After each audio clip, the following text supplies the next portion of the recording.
Good evening, my darling batlings. Hope everyone's had a good day. Hope your surgery went well, Miss Mandy Lynn, and understandable if you doze off during the stream as a result of that. And also, hello there, Iron. I'm joined tonight by Nico and JKR for some more Bayonetta. Ended up deciding that we need a little bit of a buffer before we go back to Lords of Shadow.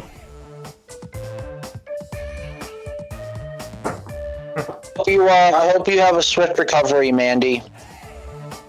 Yes, same. Sorry if I sound a little, sorry if I sound like I'm in a bit of a mood. It's because I am. I'm just not having a very good day, so I'm trying to make the best of it. Don't worry, I feel you on that one a little bit. Think of it this way, you've got ASIN this weekend. That is true, and I'm excited for it. I'm just like, you know, just today was just not a good day. So, Also, go ahead. I was gonna say, also, I wanted to announce that one of the Gardevoirs of the Sanctuary has their birthday today, and Yes. that is Mint, the shiny Gardevoir, who is one of the founders. She is officially 2 years old. Happy birthday, Mint. Do I need to sing her the birthday song that I sang to you? Oh God, No, I'm you not don't have doing to. I was gonna say, please don't. She is but baby. She's baby.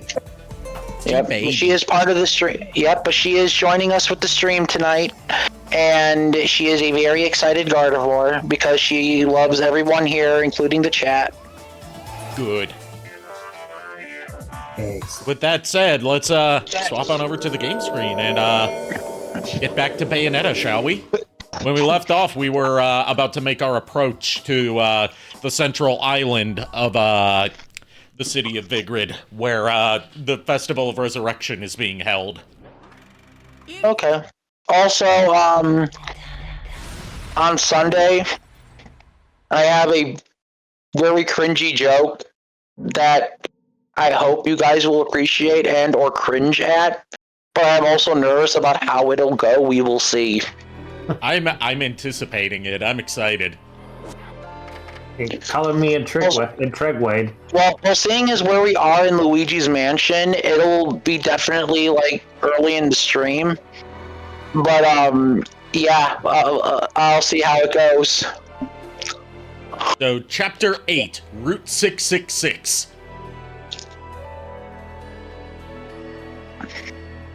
Yes, The number of the beast. Go ahead, Victor. I will try to be here on Sunday. I know that the con closes early on Sunday. It's just a question of like, you know, what all time everything closes, like so on and so forth, and how long it takes me to get home. Yeah. Yeah, just don't push yourself to join in if you don't want to, because I know how con plague is and how like it affects people, because God forbid walking around in cosplay boots, and when I cosplayed Chris Redfield, lugging around steel-toed combat boots the whole day, I was just like, no.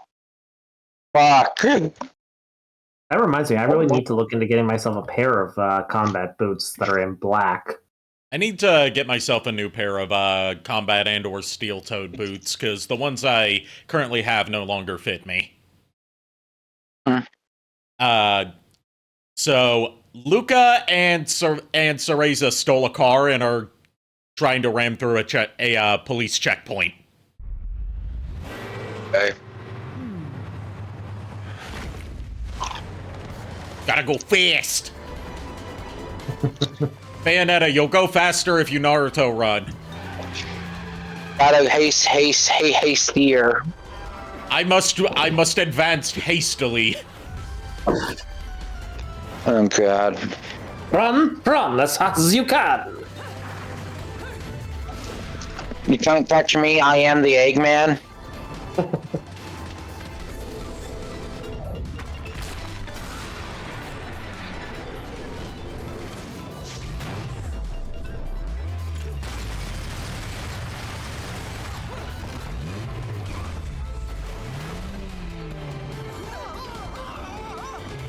You know, it's Bayo, you're lucky that they're in an armored car. Otherwise, poor Cereza, she's not even wearing a seatbelt.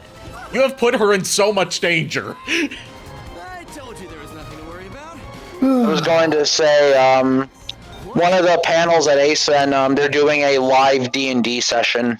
Oh, nice. Did she just turn into a dog? No, she turned into a panther.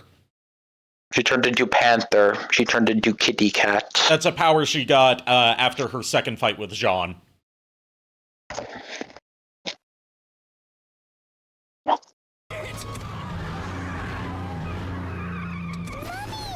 It seems your driving is on par with your journalism. To the island, but the guards had another idea, didn't they? Not really my best plan, huh? You think you've got me figured out, don't you? We journalists have to have some detective skills, you know. You're after a gemstone, and that stone has to be in the Ithaval Group building. I'm headed there too.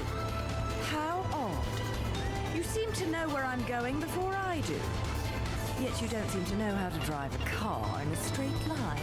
What am I? A chauffeur? Chesh, do you have any idea what prolonged walking in this salty air will do to my head? Well, I tend to use some product when I go to the beach.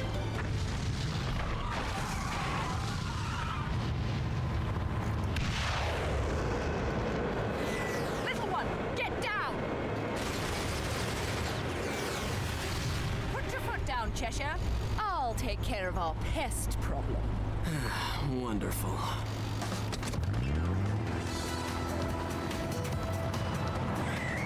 So now we have to fight angels on top of speeding cars. Getting the distinct impression I'm not haunted on that.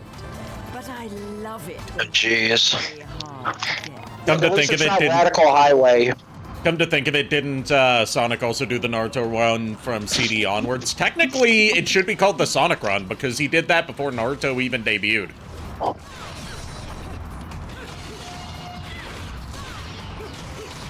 I mean, even then, like, legitimately, Naruto running / Sonic running is a very optimal way to run because of about aerodynamics.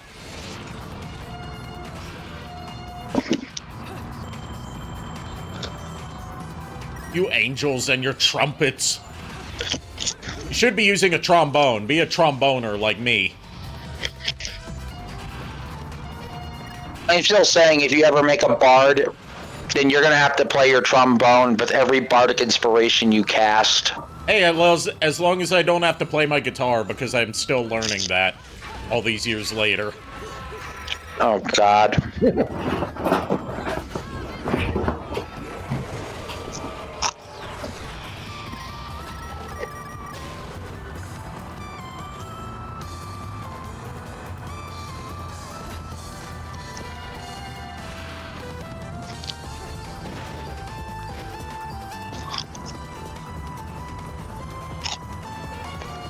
By the way, does the music here sound familiar?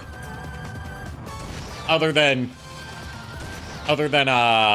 including some of Bayonetta's theme into it, it's a mashup of Bayonetta's theme and one of the songs from Outrun. Oh. And now we're fighting 3 Joys. And the Joys can duplicate themselves if you leave them alone long enough, so these 3 could become 4, 5, or 6. So basically, they can go endless if you leave them too long. Yeah. Yeah.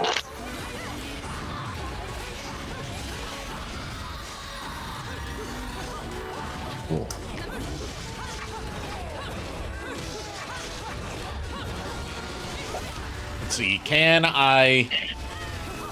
apparently I can't. I was going to say, can I build up enough magic to be able to use the torture attack on the Joys, which is one of the most brutal ones in this game. I say as someone that was not born that was not born with female anatomy.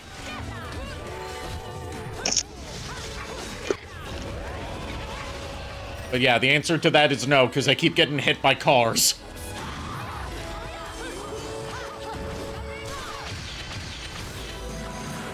I think all that time in the land of the dead kind of poisoned the way you play in this game. To be fair, I've been playing pretty consistently shit throughout this whole playthrough. And now we have actual angel cars. Because why not, okay? And I missed, I blinked and missed a, do or die QuickTime event and died. You see why I say it's good that Bayonetta 2 onwards got rid of this bullshit, right? Yeah.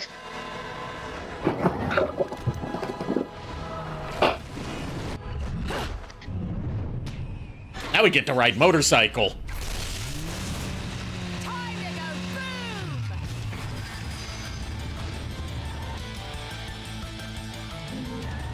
And then this song is just straight up a song from Outrun, I believe. I haven't played enough Outrun to know. I know of the music, but I haven't played much of it. Neither have I. I've only played the bits and pieces of it through Yakuza 0. Same.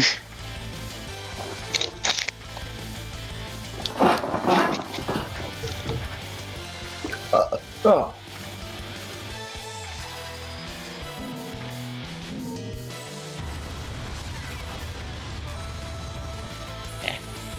What? What'd I do? The control. There we go. Yeah, for some reason they give you the option to play this with, like, no, I don't want to do that. If you press the Y button, which is usually the shoot button, but not when you're driving a motorcycle, apparently, it opens up a menu on the Switch version to give you the option to play with motion controls for this. I'm like, no, why the fuck would I want to do that?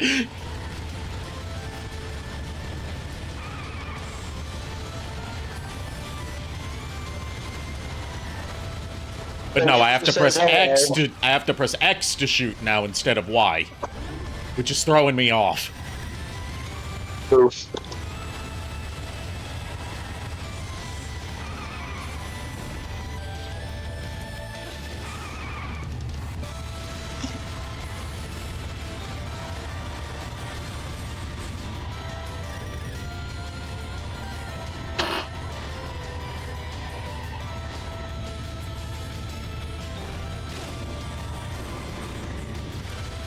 I wonder how Miles is doing. Yeah, I haven't heard from him today. Then again, I haven't heard from anyone today until the call started. I heard from my dad, but that's about it. Last I heard, Miles found that there is a couple of Shadow the Hedgehog Funko Pops coming out. Oh yeah, that's right. He did post that today. Ooh. Yeah, one of him riding the motorcycle and one of him with the Doom Wings from Shadow Generations. The Doom Wings one sounds pretty cool. Yeah, but, you know, Miles, unfortunately, has failed me for the last time. Because he failed to inform me that there is an Eggman variant out there that I did not know about. Mario is the one who told me about it. Cool. Now I'm just waiting for another good Tails Funko. Bro, you know who, if we get some more Sonic representation in, the next Smash game, whenever that comes out, yeah. You know who I want in there other than my boy Shadow? Who? I want Eggman and I want Tails. For a couple specific reasons, other than, like, you know, varying up the gameplay style. Yeah. So we can finally get amiibos of some more Sonic characters. Yeah. Yeah. Plus, if Tails gets added, then I could just main Mario, Simon, and Tails then. What about your dad? Richter just plays like Simon. The only difference is Richter's a little bit faster, and his holy water is blue instead of red.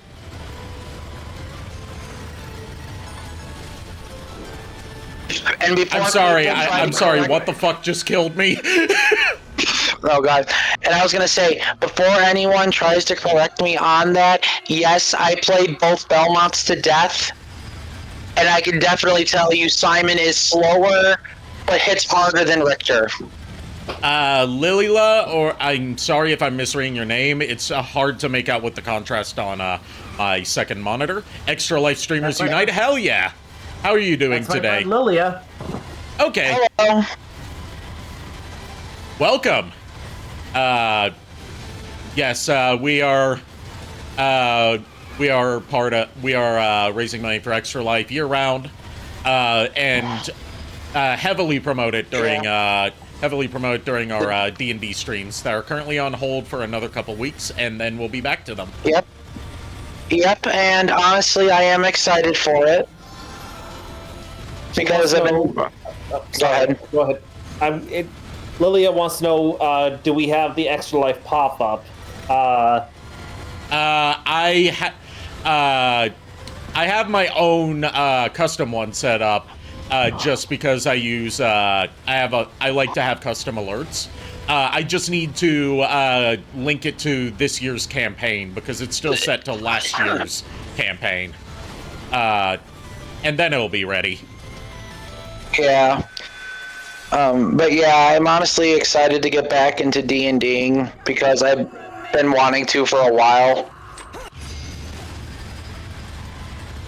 I keep dying because I keep hitting cars head on, as if I'm some sort of person who dies in a car crash.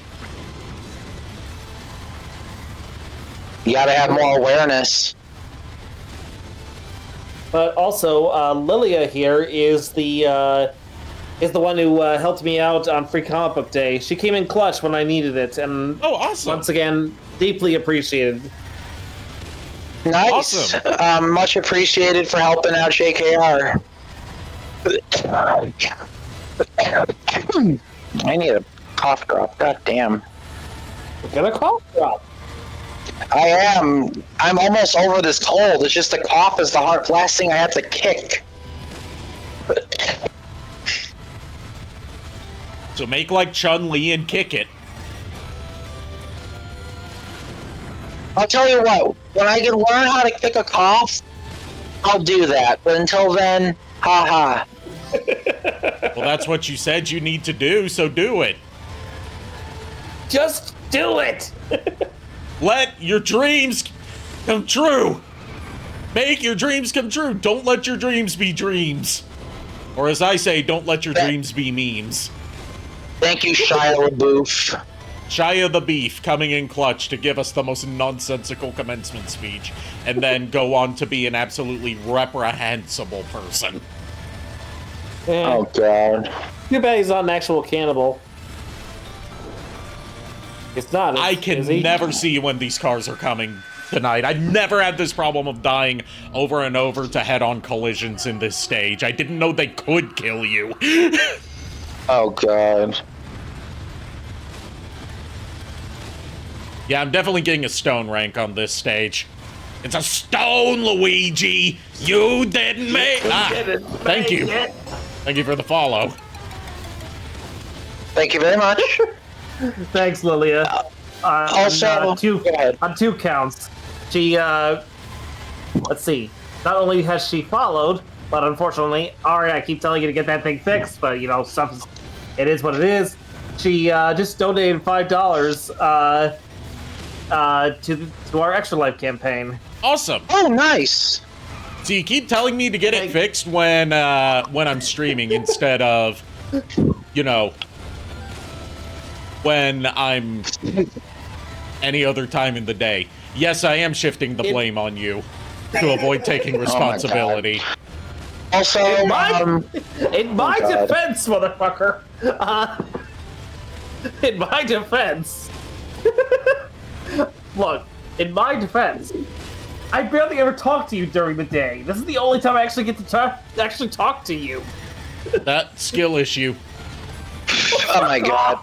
Also, I was gonna say to Lilia, we are also celebrating one of the Gardevoirs days from the Sanctuary. Mint here is just having a good time. 2-year-old Gardevoir plush, and it was also thanks to Ari and JKR here, as well as Lulu, and the rest of Castle Orlock that we were able to start this sanctuary. Yes. Mm-hmm.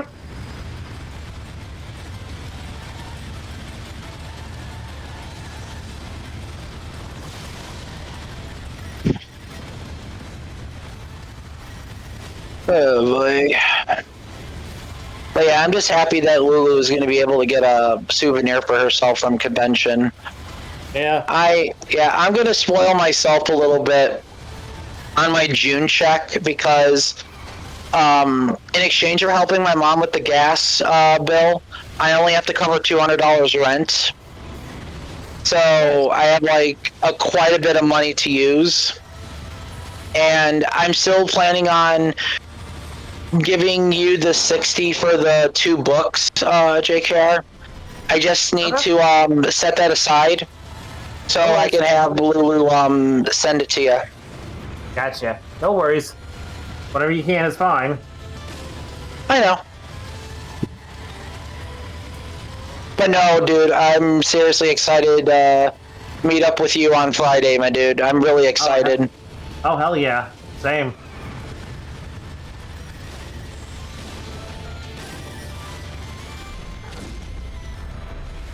Oh, gotta go fast.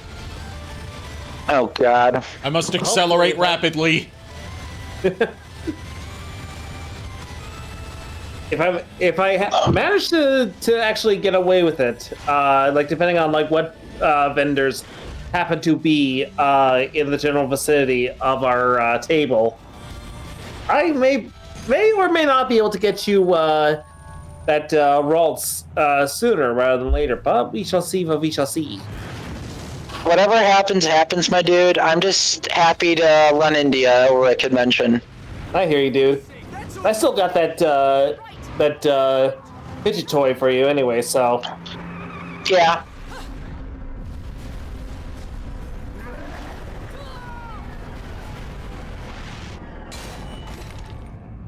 I know you don't want me here, but you really could have been more subtle about it.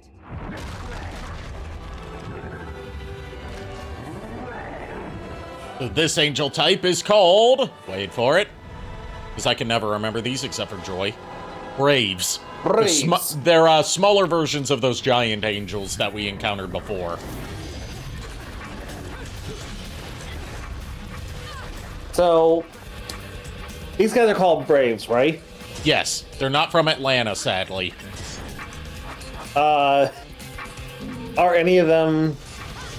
I guess none of them are really fencers.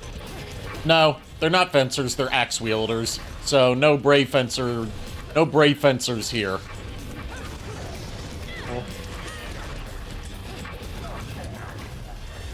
God damn, Musashi, where the hell are you when we need you? And they combined into a big boy.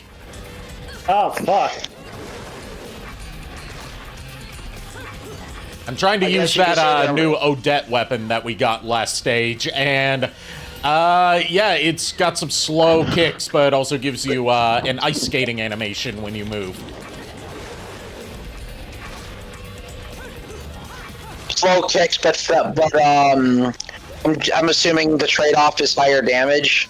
I'm guessing. I haven't put that much time into using it in any of my playthroughs. I'm trying to experiment with weapons beyond just the ones that I always rely on, to make it more interesting for me. I'm also, you know, trying to get as many of the weapons as I can. Will you stop grabbing me, sir? Hands off the merchandise. Look, the guy just wants to cop a feel. I don't know what else to tell you at that point. Like, he's like holding her in his hand, like, and I just think, like, I will hug him, and pet him, and squeeze him, and call him George. Oh, Jesus Christ. No, he's somewhere else. Nah, Jesus Christ isn't here. Look, I know JJC ain't there, but god damn it.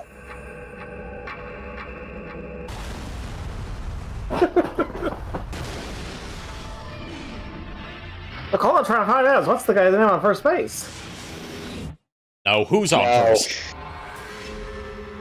I'm Stop. not asking you who's on first.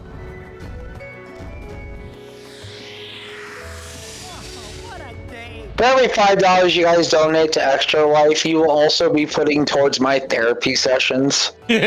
Please help. It's a madhouse, I tell you. A madhouse. Oh my god. Here's the thing. Castle Orlok, the original Castle Orlok, when that poor place burned down, Ari had to relocate to the Reverse Castle, which is the insane asylum. Yes, no wonder why I always get a headache when I come here.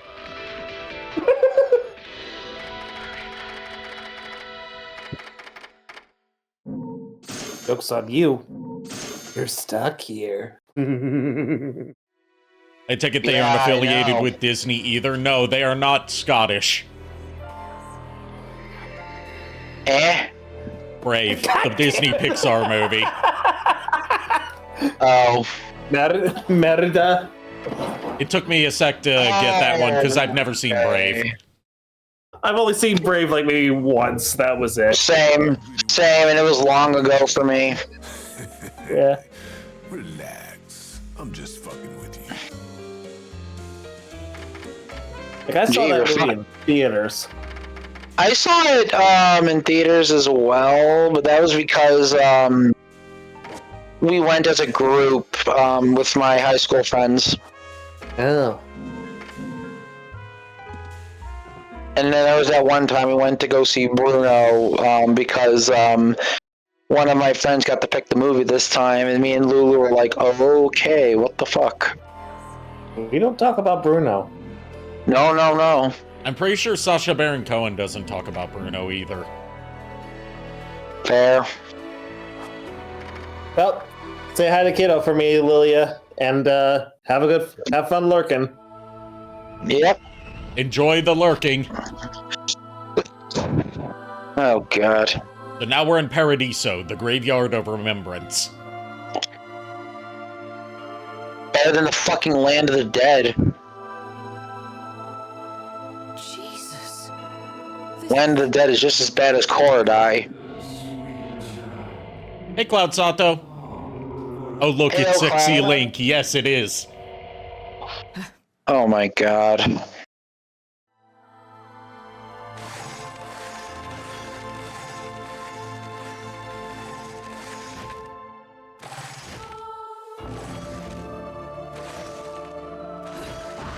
How you doing, Cloud Sato? Hope things are going well for you. That crow transformation that I forgot I had saved my ass there from falling into a pit. Oh, God. I forgot that I had bought that. I knew I bought the bat transformation, which basically lets you, like, phase through something that would normally hit you if you dodge right when it's about to hit you. Also, that Link to the Past sound effects. Yep. And that one. Yeah. This is the stage, I believe, if I remember correctly, where we get one of the coolest gun-based weapons. Okay. That you Ooh, you going on that you can vacation? equip as either hand-mounted or foot-mounted. Would you like to know what it is? Oh. What? Also vacation? What? Cloud Sato said, doing alright, just hoping I can make it through the week to be able to go on vacation. Oh, where are you going on vacation? That's classified, Nico. Okay. I'm kidding. We don't know. Cloud hasn't answered yet. I'm not expecting them to. If they don't want to answer, I'm I'm just going to curious. MomoCon. Momocon, oh nice. Yo, nice. I heard good things about MomoCon. Yeah. Oh, bye. But, the, gun weapon that you get in this stage is called Lieutenant Kilgore. Oh, Jesus. It is twin rocket launchers. I guess the name is a bit on the nose. The names Also, are reference to Apocalypse Now, I believe. Also, I am a sucker for Baroque organ music. Because I hear that organ. Yep, this is, it's trying this out. Since we're in Paradiso, it's got much more angelic music than what you hear in Purgatorio. Yeah.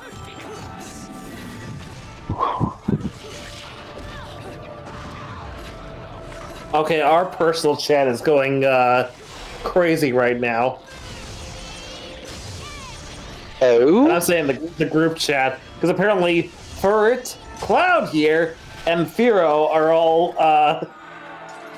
having a conversation in the group chat. What about About gumshoes, apparently. the Pokemon Gumshoes? What the fuck? Because of a dumb joke that I made, because here's what happened. Earlier when I posted an image, I posted an image in the group chat, and it was a piece of cheesecake that my mom had bought, and I topped it with homemade strawberry sauce. So, Burrit says pizza. I'm like, that's cheesecake, you nincompoop.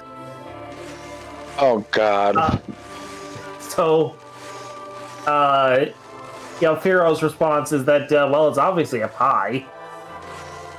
And of course, Burrit, being the mad fucking Pokemon, Gumshoes. yeah, I like, basically, here's what happened. He's saying, oh, Firo, pie isn't real. It's made up to scare people into doing complex math. And I was like, that's pie, you nincompoop, not pie.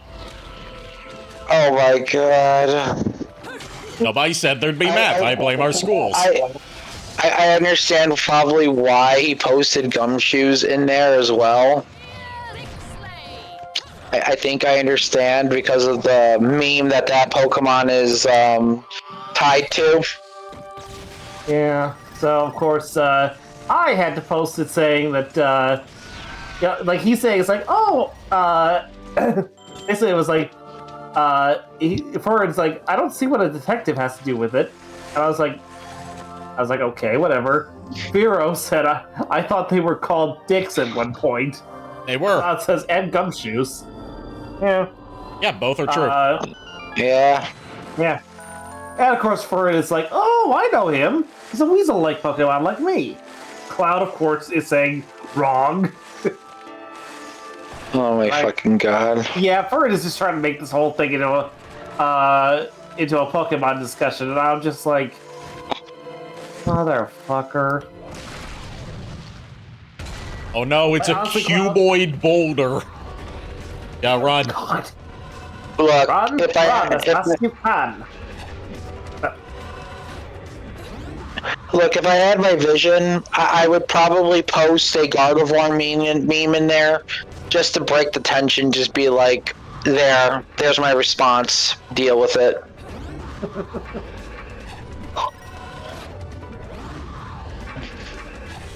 I actually do have a Gardevoir meme saved somewhere. I gotta see where I put it.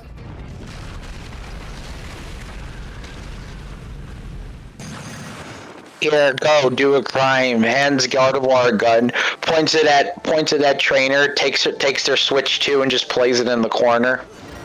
By the way, Nico, did you hear about what Nintendo's doing to compensate for the fact that the Switch 2 is going up in price? What? For a limited time before the permanent price increase goes into effect, they're selling at, like, when you buy Switch 2, you can get a free digital download for one of 3 games, one of which is one of the Pokemon games, I believe. Okay. I can't remember what 3 games it was. It was Mario posted about it. It's probably Mario Kart, Donkey Kong Bonanza, or Donkey Kong ZA. Bonanza is one of them. Yeah, I was gonna say, I'm thinking about what IPs they have recently released to the Switch 2. And my guess is probably Mario Kart 9, which is Mario Kart World Tour, Yeah. Donkey Kong Bonanza, and Pokemon Legends ZA, I'm assuming. It's either ZA or it's Pokopia. I can't remember which. Either one. I mean, I'm getting a Switch 2 pretty soon anyway. The Minecraft boulder is continuing to harass us. Oh god. Along with the GameCube controller for the console, because funnily enough, that controller they released for the Switch 2's GameCube Online, the joystick is actually on par with the original GameCube controllers. I would hope so. Apparently, some people are saying it's a little bit better, which surprises me because because the GameCube did have a really good thumbstick. Also, if the boulder lands on you, Bayonetta gets flattened into paper and then unflattens herself. So Toon Force physics. Yes. One of the only times you'll see a flat Bayonetta because she's a bit too curvy to be flat. Ha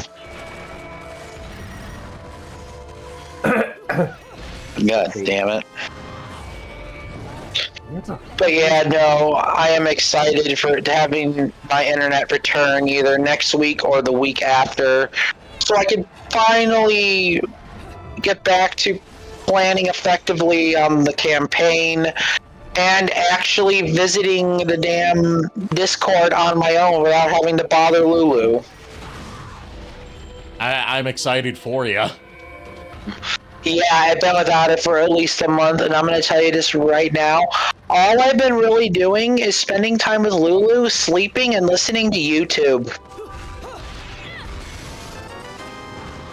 I mean, at least on my phone. I would certainly hope that you're not always listening to us. I was going to say, you say spending time with Lulu as if that's a chore. No, that is not a chore.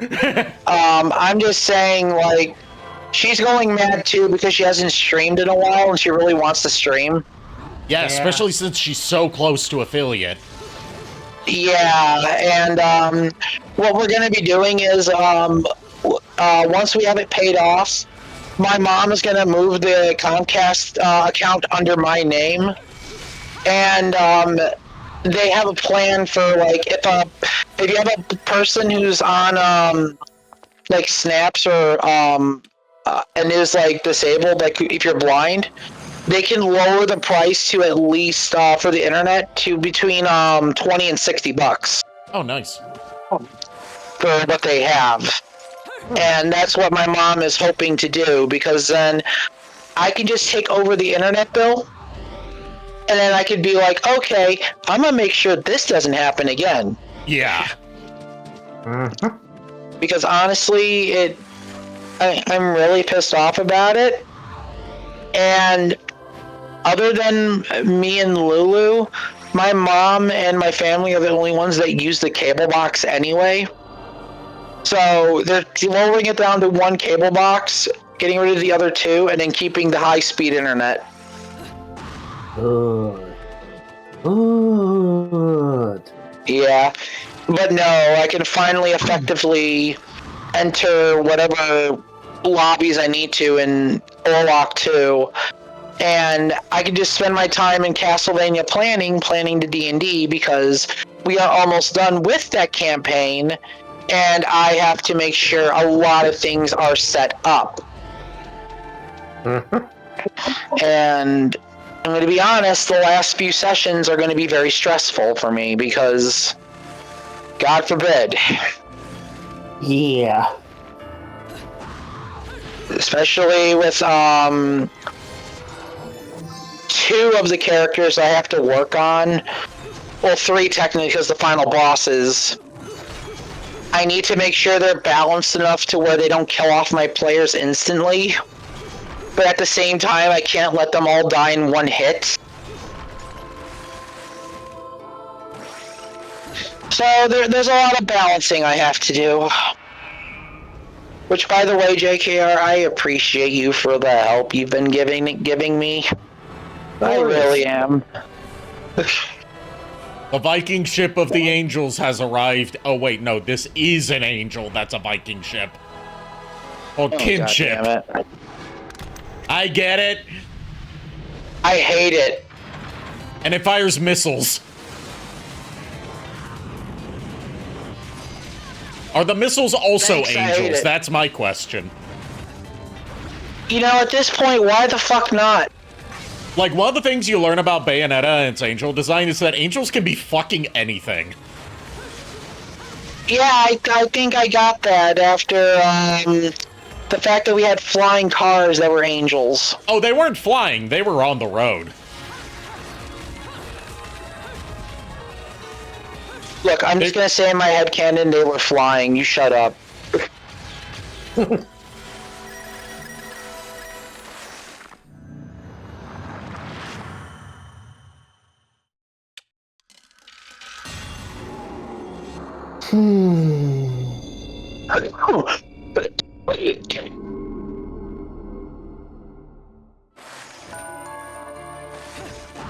By the way, we've learned one thing about Bayonetta as far as her dislikes are, which is, other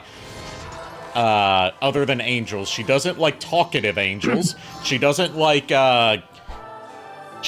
crying babies. She doesn't like cockroaches. You know what else she doesn't like that we're about to encounter on this, long dive kick down? Tentacles. I've seen enough hentai to know where that is going. Yep, and the achievement that you get for destroying all the tentacles on the way down is called Naughty Tentacles. Oh, jeez. Hey, Pharaoh. Yo, Pharaoh, I heard you got the, your hands on the book for the FF14 D&D rule set. Dude, I'm down to play in that campaign if you ever do it.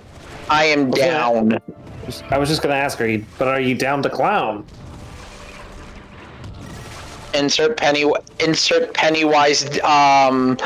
dance here as a bunch of jokers come in from the sandstorm. How rude of you. Yes, how rude of me. Very much so. Look, I choose violence tonight. I am in that kind of mood. I hear you, dude. I hear you. It's just one of those nights. It's been one of those days.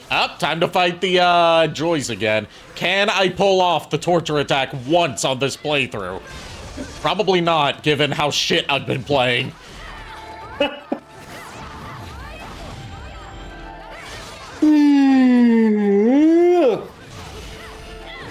Let's see.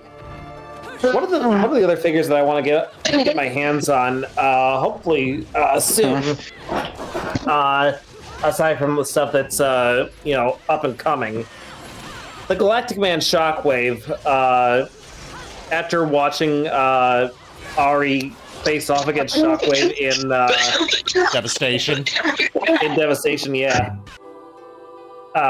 I'm like, I want to have more Shockwave clones just for the fact of having, like, it's only logical that Shockwave would clone himself to have more, help around his lab.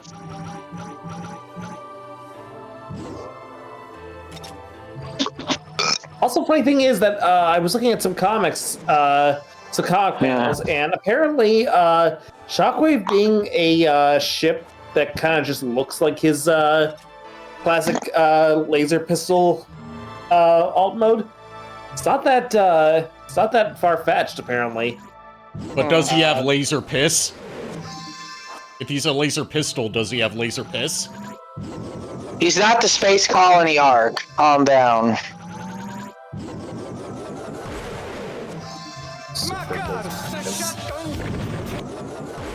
Thank you for that. You're welcome.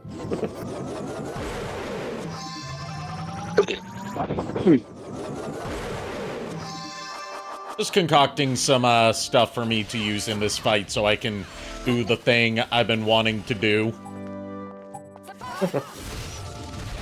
Here we go, torture attack. This is the most brutal one. Ah, shit. Ugh.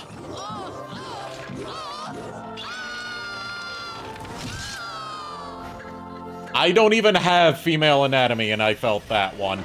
I don't know how it would feel, but I imagine very uncomfortable. And one of the Joys just cloned herself. Oh, lovely. But it's still not painful enough for those of us who are, male presenting. But Yeah, it's based on an actual like BDSM thing, except this one has spikes. Like I said, I don't think I want to know what someone who's female presenting would have to go through on that thing. I don't even want to know what took place, and I don't even want to relatively envision what happened. So, yeah, thank you. I'm good. I'll pass.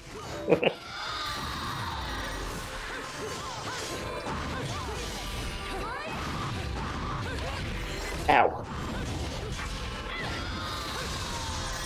You know what? There's a redeem that can give you at least a hint.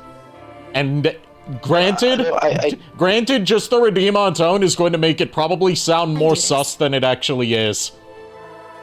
Do I have to witness it? Just gotta find it real quick. There it is.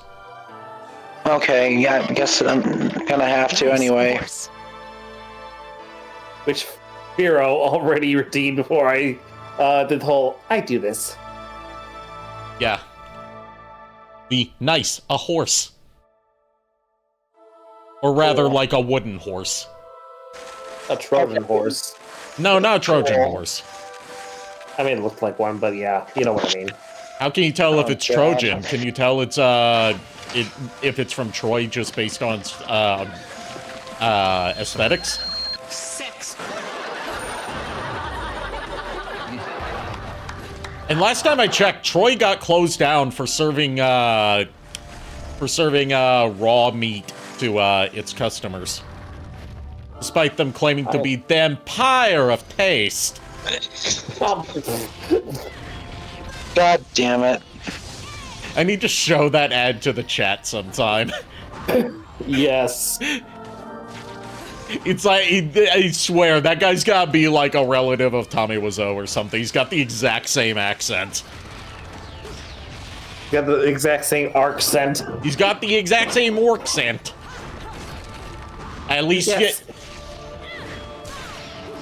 What you saying about my accent? Your accent keeps changing every 2 minutes.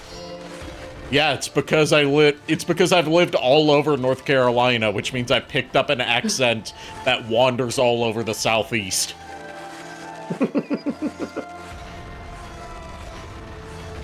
Oh, geez, you got a thunderstorm? Well, be safe, Hero. Be safe, Pharaoh. Be safe. Be That's safe, an my order. guy.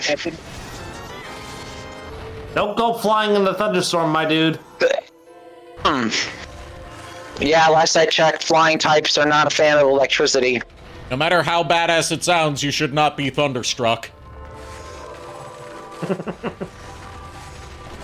You know what, Betty? That just stay away from the outside in general. Ramu is just like casting Thunderbolt all over the place. Just Levin Bolt. Working me to the bone. He says, after today, I'll avoid the temptation. Bored anyways.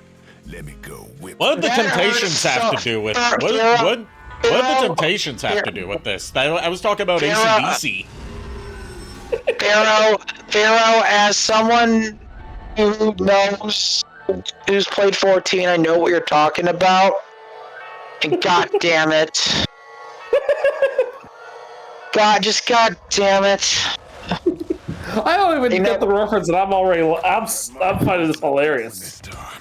By the way, would you like to know the forgot- classical music piece that was playing for when we got Lieutenant Colonel Kilgore? Ride of the Valkyries. Yup. Yeah, I heard it because I've heard that song so many times. To quote Firo, 3 words: American healthcare system. Yeah, that's But that's Yeah. say Sounds less. about right. Yeah. That's Sounds about right. Fuck. Fuck indeed. God damn it. Now I need to think about how I'm gonna build. Do I want to be a paladin or a dark knight for that 14 campaign if it ever happens? God damn it. Now I got stuff to think about. Well, don't hurt yourself. Too late. I hurt myself almost every day unintentionally because I run into walls. Oh, yeah. I mean, honestly, yeah. Okay. To be honest, Nico, why the fuck do you keep walking into walls? Look, Stop doing that. Look, it's kind of hard since the fact that most of the time the door to my room closes on its own when I don't intend to close it. So I don't know if it's open or not. I'm sorry, but I still cannot get over while I heard you that one time you were going out of your room, or like you were walking into the room. Yeah, I was like, you accidentally walked smack into your door, and I like your reaction was like, ow. Yeah. Look, I've walked into a lot of things, including something at the front door to Walgreens one time, and Lulu had a good laugh out of that. Oh, jeez. And I'm like, look, my life is already filled with pain, misery, and getting bullied by a majority of people. Most of the people in this call, by the way, and I've already accepted that fact. I do. We mess with you because we try to. I know. I love you guys too. Believe me, I get it. Lulu even tells me the same thing. She's like, "Look, I don't bully you out of malice. I bully and pick on you because I love you." And I'm like, Hey, Miles, we were I wondering know. how you were doing today. Miles. Hello, Miles. Last time. God dang it. Also, Miles, we are celebrating one of the Gardevoir's birthdays today. Mint is officially 2 years old, and she was one of the first founding Gardevoirs of the Sanctuary.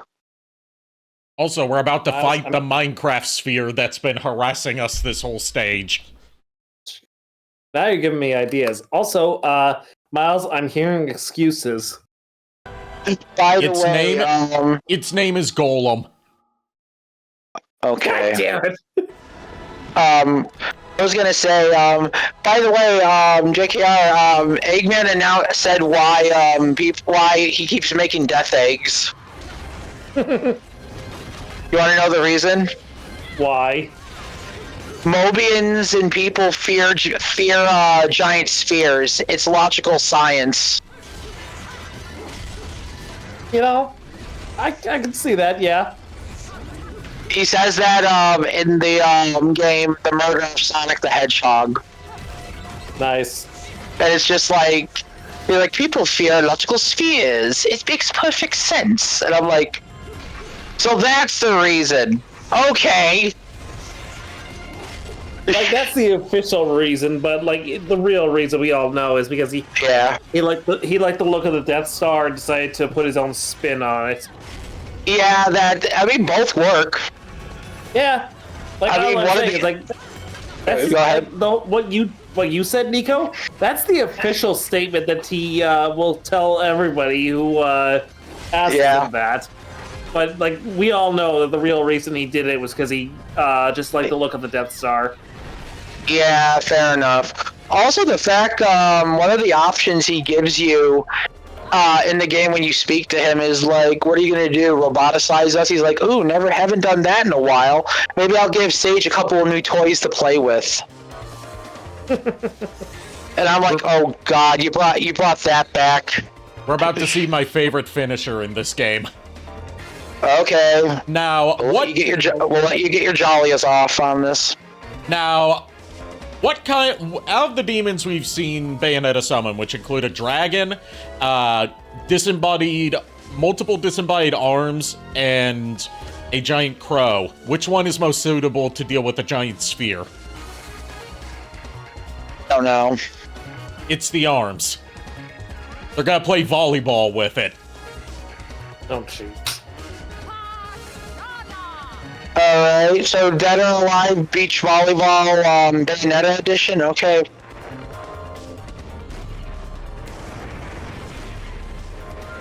And he's gonna spike it, and he misses.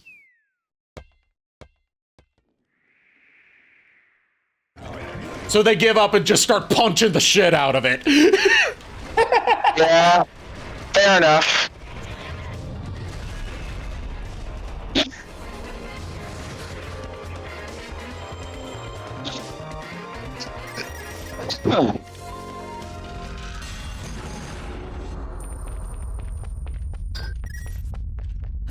Like, that's probably the most creative finisher that Bayonetta has, and I wish she got to use it more.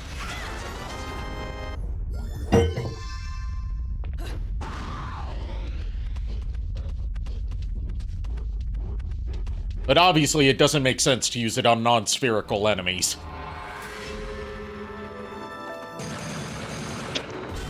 And our rank for this stage is... bronze. No, nope. Do not like it. Have a good night, Lilia. Have a good night, Lilia. Have a good night. Have a good night. Thanks for stopping by. I appreciate you stopping by and dropping a follow. And, donating. Yep, much appreciated. Yep.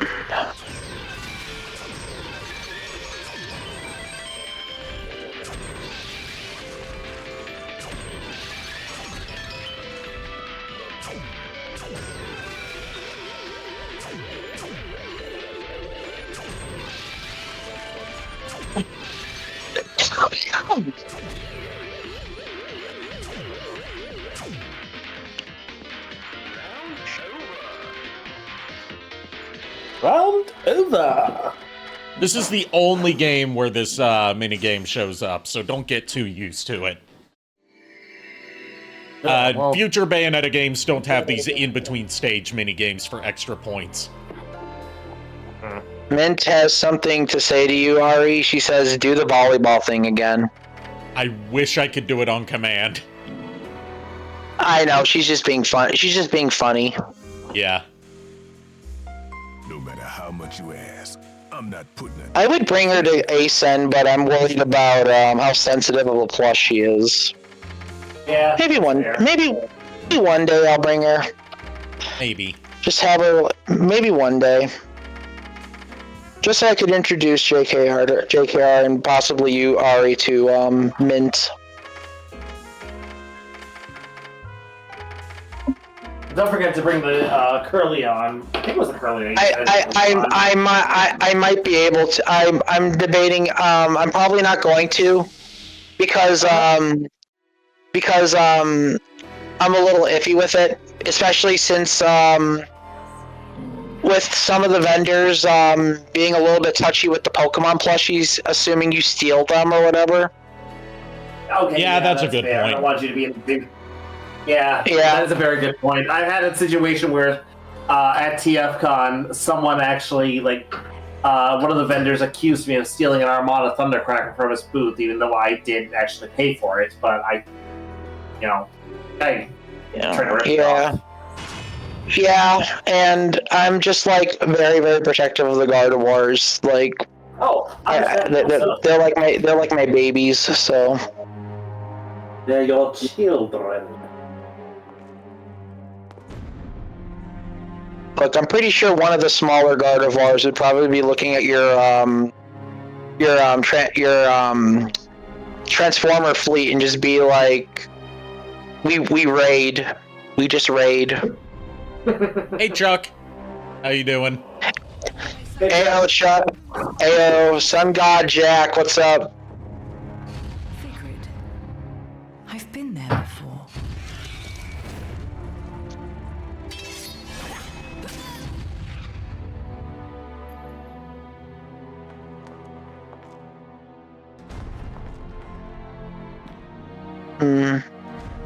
Honestly, since I've been playing a lot of Paladins, I think I might just make the D&D character a Dark Knight for once. Go on the edgy side. Go on the edgy side rather than be sword and board. So Alley, in this Paradiso version of the Hall of the Umbra Witches that she saw in her flashback, she found a little stone carving of two little girls, one of which looks like that Cereza girl that keeps, following her around and calling her mummy, next to another little girl. And on the bottom, it says Jeanne and Cereza. Cereza? Oh. Little one? Also, we have a visitor. Yes, we have a I Miles. also gave you permission to come in here. Miles! Yo. I did. Oh, well, that's different then. What? Miles, I can barely hear you. That better? Yes, that's better. Oh, she got grabbed by tentacles. Oh God! And she shot her way out of the tentacles because she's not letting that happen. Oh God! Oh God! I was gonna say. Go ahead. Let Miles say what he was trying to say because he wasn't really go ahead. very audible. Yeah, you said something, JKR, that was really off. It was just the way you worded it, and it made me be like, what? You said about the Armada thing, you said, oh, I don't know why, because I didn't pay for it, instead of, I don't know why I didn't buy it from him. The way you said it, to me, was just very weird. Oh, gosh. Yeah, you said that. You said, I didn't pay for it. Oh, my God. Also, oh my gosh. You're talking crazy talk here, dude, because I have no idea what the fuck you're referring to.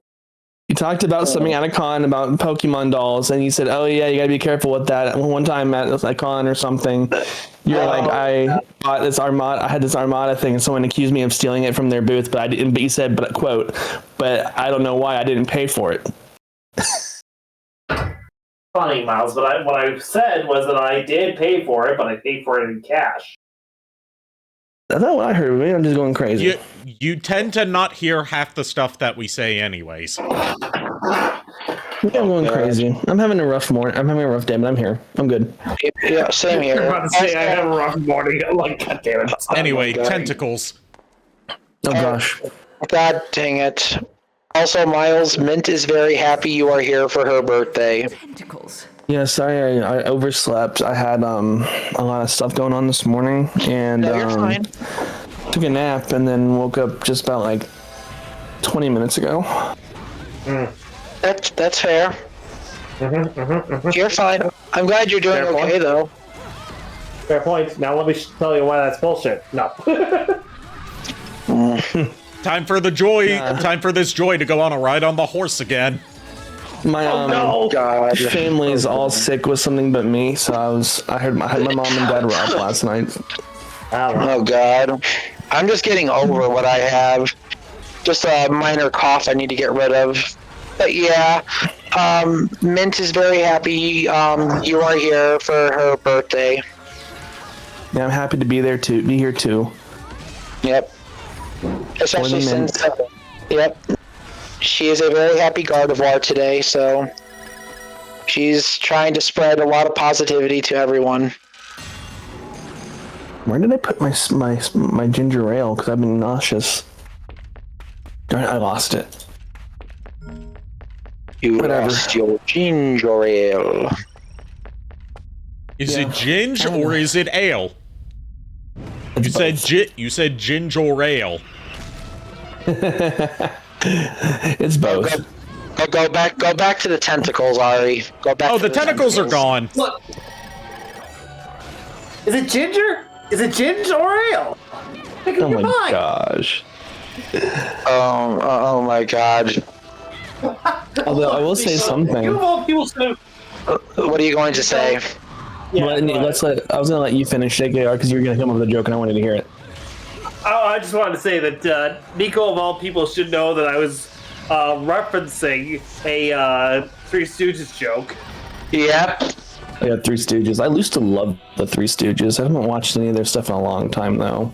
Meanwhile, what I was referencing was the title of one of my favorite YouTube poops of all time, made by the absolute queen of YouTube poops, The Things.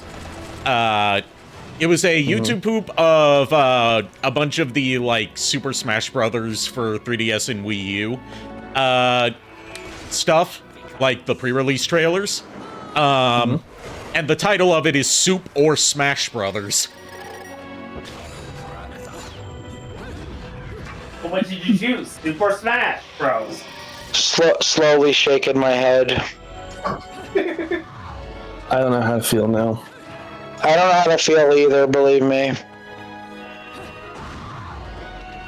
I'm scared. It's crazy. Yeah, meant it. Miles, all you gotta do is just reach out your hand and feel something. Depends on what you're feeling. Depending on what you're feeling, you may need to ask for consent first. You know, oh my god. I was gonna say, Miles, to make you feel better, Mint is giving you a long distance hug over the internet. I need it. She is giving you the cuddles tonight because she's like, yeah, you're distressed. You need them. Before I got on, Honkai Star Rail did its new update for the new character. Yeah. Oh. Who is a rabbit fox person. Oh, that's adorable. Okay. And I used I think 2 polls and got her pretty quickly, and I didn't even have to hit pity. Oh, nice. She's one of the best units in the game. Nico, I don't know how to tell you this, but rabbit animals, I don't think those are all that cute. Oh, gosh. Oh my god. You said rabbit. No, right? he said Well, rabbit. Okay. As in a bunny. I thought I heard rabbit. Yeah, okay, yeah. I get it now. Oh my God. I was wondering if you said rabbit or rabbit, so I decided to go with the rabbit joke. You're fine. It worked. It worked. I mean, to be fair, she's rabid for anime and manga, so I guess in a way you're right. It is pronounced manga, you pleb. Sorry, manga. God dang. Miles, I did have to part with the God of War card that had the 3 evolutions on it. What? We had to get some money to trade in for we had to get some money for parking for ASEN. I could always re-get the card. It's not that bad. I also traded in my Xbox controller, and me and Lulu traded in something together because yeah, apparently they rose the parking at the Hyatt for the convention from 35 to 55. I could have just lended you money if you needed it, Nico. I do not like asking to borrow money from people. I know, but you could have kept your guard of war. I can re-get it. It is not a terribly expensive card. They gave me 20. They gave me 25 for it, and it goes for between $40 and $60. I can easily get that back. Okay. Besides, it's not like. I'll be back. All right. Besides, it's not like it was either. I'm not trading in any of the Gardevoir plushies. They have a permanent home here, and I would be more heartbroken if I traded those in.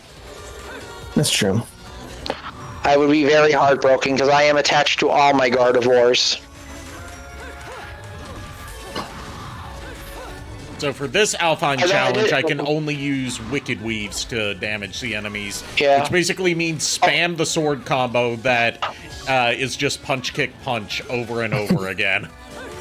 Also, apparently somebody overheard me and Lulu talking about getting Rosemary, and one of them said they would give me $1,500 for her. I'm like, no, I'm not trading. I'm not selling her. Forget that.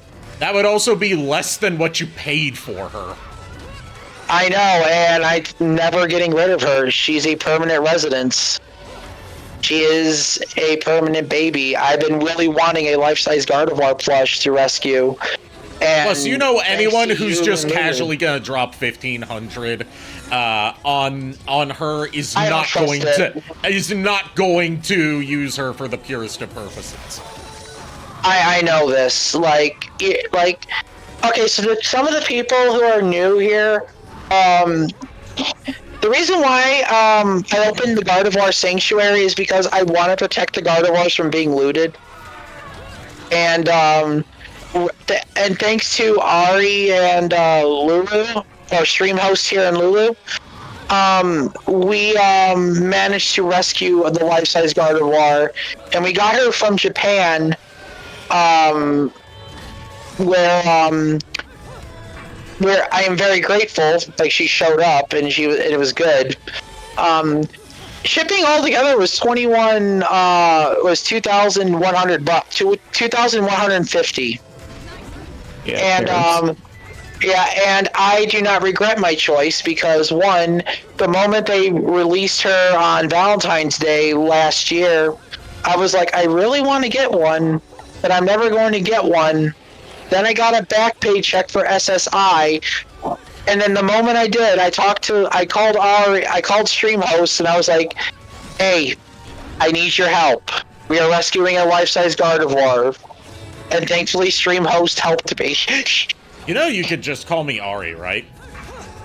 I know. I'm trying to be fair due to model. Ari, the Ari name goes across both models. Okay, I did not know that. I was just trying to be respectable, so I apologize. Yeah. Oh, I did not know it went across both models though. So. Yeah, it's the name Maximilian or Maxine is what changes. The Arikado nickname stays between both. Okay, I was just making sure. I didn't mean to be. No, it's okay. I'm just like clearing that up for you. Okay. Well, You obviously had a lot in your mind as of late, Nico, so I don't blame you for forgetting that, because I do believe Ari here did tell you, but again, I don't blame you, because you've got a lot in your mind, my dude. Yeah, I do. But no, thanks to Arikado here and everyone in Castle Orlok, because of them, the Gardevoir Sanctuary is flourishing. And like they all give their thanks to them, as well as everyone in the chat for supporting. And Chuck asks in chat if all of us have seen the Star Fox Nintendo Direct. I saw it when it was happening, and I'll say I'm of two minds about the fact that we're getting a remake of a remake of a remake at this point as our next Star Fox game, after the previous game was a remake of a remake. But like, I'm just happy for more Star Fox. I'm not too thrilled about the visuals for it. I don't think that the whole, going for realistic animals look as opposed to the more stylized cartoony look is the right move to go if you want to draw in newcomers. Yeah. Or, please the old heads. It's just it's not appealing to anyone from what I've seen because it's being mocked widely online. Yeah, I was also gonna say we're getting Nintendo VTubers. Yeah, we're getting official Nintendo VTubing application before GTA 6. This is crazy. Crazy? I was crazy once. They locked me in a room. A rubber room. A rubber room with rats. Rats are crazy. Crazy? I was crazy once. They locked me in a room. A rubber room. A rubber room with rats. Rats were crazy. Crazy? I was crazy once. They locked me in a room. A rubber room. Don't make me get Lemmy. Tell me, did the rats decide to explode or become a waifu? I will fetch Lemmy to teach you a lesson if you keep that up. Who the fuck is Oh, wait a minute. I'm legit curious myself. It's like, who the fuck is Lemmy and what the fuck are they gonna do to me? Oh, the many-tentacled eldritch monster that lives in the dungeon. The many-tentacled what? Yeah, Lemmy. Sorry.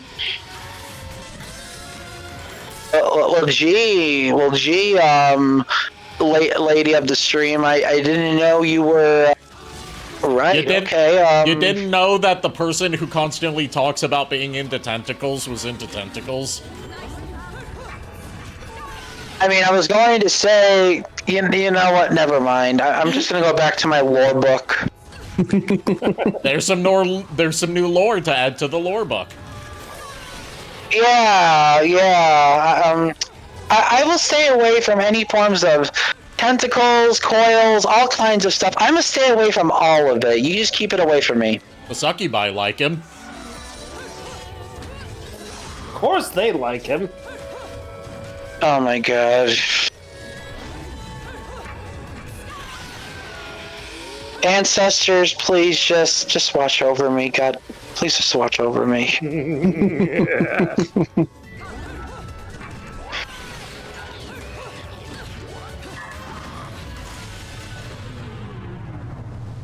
I will say I felt that way at first, but I've softened to the visuals.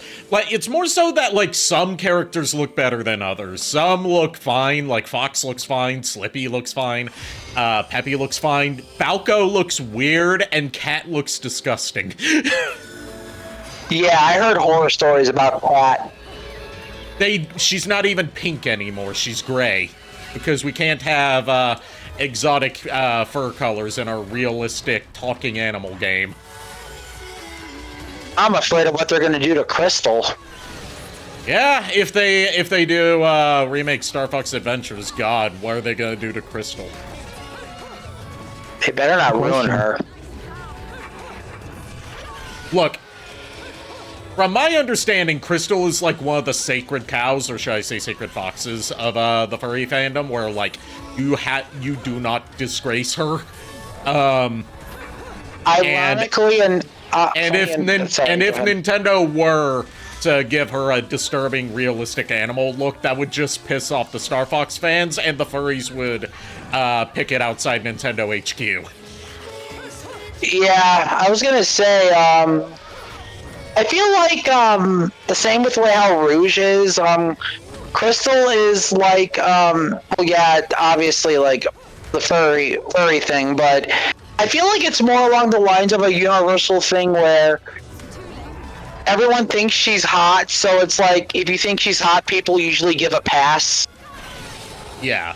Because it's like it's like with Rouge. Like with Rouge, it's like you're on the borderline of furry, but you're not technically furry because you love the character for how she is and how she looks. Not for the fact that she's an animal character. Yeah. Same with Crystal. You like her for how she looks and how she acts, more so than just the whole Fox motif.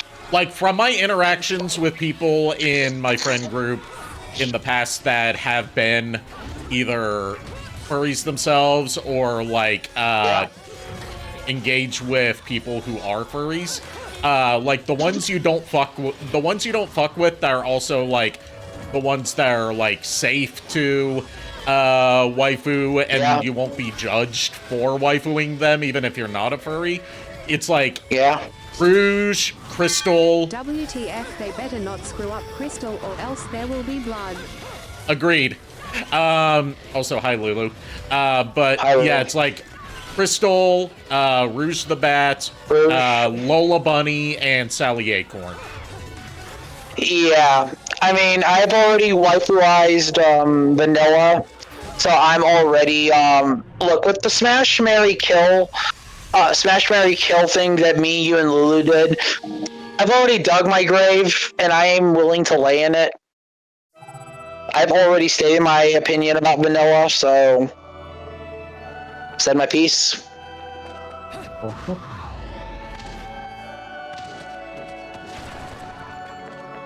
I'm just giving up on that. I just had some caffeine as right when you redeemed that. I'm giving up on that Alpine challenge just so we can move along. I'm not stuck there too long. Fair.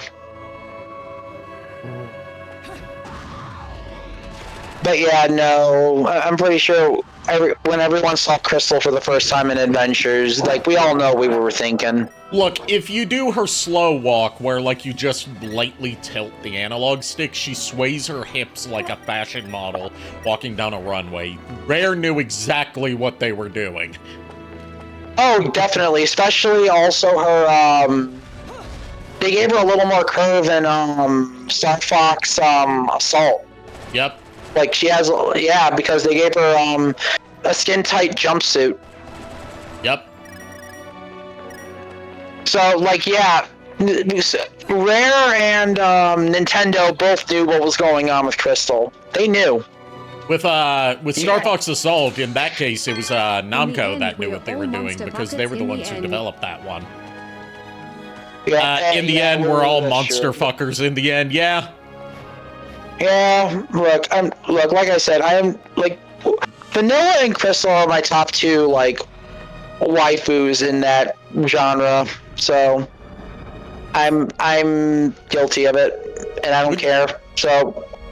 Speaking of monster fuckers, would you like to hear something that happened in a, like, a brief bit that happened in a later chapter of Monster Musume that I think you might get some enjoyment out of due to your distaste for Lamias? Oh god, what? They go and visit the Lamia village that Mia came from. Okay. And the Lamias, like, give everyone, like, sausages that are laced with aphrodisiacs to try and, like, lure in people to breed with. Sue, the slime girl, eats some and goes on a rampage against the Lamias as a slime tentacle monster. Look, I'm wary about Lamias. I don't outright hate them, I am just wary of them. But yeah, that is also fitting because lacing food with an aphrodisiac is kind of a low blow. Yeah, anything that... If you can naturally rizz them up and have to rely on, like, drugging them to do it, then, like, you know, skill issue, and also you deserve to be in prison. I was gonna say more so using magic spells or, like, potions like an aphrodisiac in general is just cheap as all hell. I mean, an aphrodisiac is a, could be considered drugging. Yeah. But, also, for that finisher move that I just did, Bayonetta pulled a chainsaw out of hammer space. And now we get to use it as a temporary weapon. Which, by the way, I applaud you for making sure the Lamias behave themselves outside the castle. They haven't been harassing me lately, and I am appreciative of that. Yeah, I have to keep them in line if they're going to be under my protection. Well, I do appreciate it. I expect all those who are under my ward to behave themselves, and if not, then they face punishments that vary depending on the severity of the crime and also what's actually a good punishment for them. Yeah, it doesn't. Yeah. Besides, I already get enough of my wife being a shapeshifter as she is, tormenting me with that. Be that as it will. Oh, hey, Fortitudo's back. Oh, great. Given that we basically are in a version of the afterlife, this makes sense that we would be fighting, you know, another Fortitudo. Except this time it's more of a mini-boss. Fair enough. That reminds me, and Branchia's back now. Now that, I may potentially be needing to making a Final Fantasy XIV D&D character, I can actually use the artwork of Alduin that I have stockpiled. Awesome. Of my Final Fantasy XIV character Alduin as a Dark Knight. So I can finally fucking use it.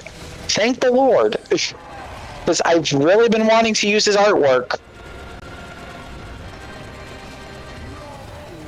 I miss playing my all-out Dark Knight / Paladin.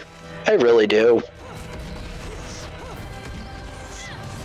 Then again, I just miss tanking in general.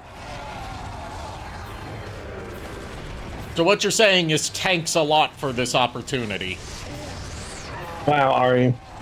Yeah, I'll let that pass. Wow. Wow! Wow. Wow! I was watching a video yesterday from one of the Minecraft YouTubers I watch. Yeah. And they were doing this thing where it's like, they have like elemental powers on one block type thing. And one person got the power of Earth, like they had stolen it from someone because they could steal powers from each other when they killed each other. And his special ability was shooting out brown bricks in Minecraft. Brown bricks? What Minecraft? Weaponized brown bricks. Oni Plays would love to hear that. Brown bricks in Minecraft. Oh my I can God. find it, Ari, if you want to do something with it. Oh my God. It made me laugh because as soon as I saw that, I'm like, oh my lord, it's brown bricks in Minecraft. Oh right, I just realized next year for Ace and Lulu gets to pick the cosplay we do.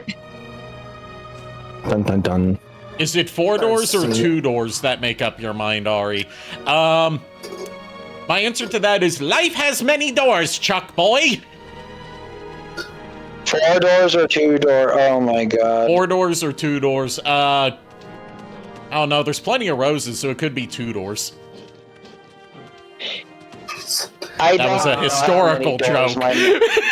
Oh my gosh. That's my horse. That's the real Israel comment that needs to be made. And now for... What's up, JKR? Oh. That Angel Angie.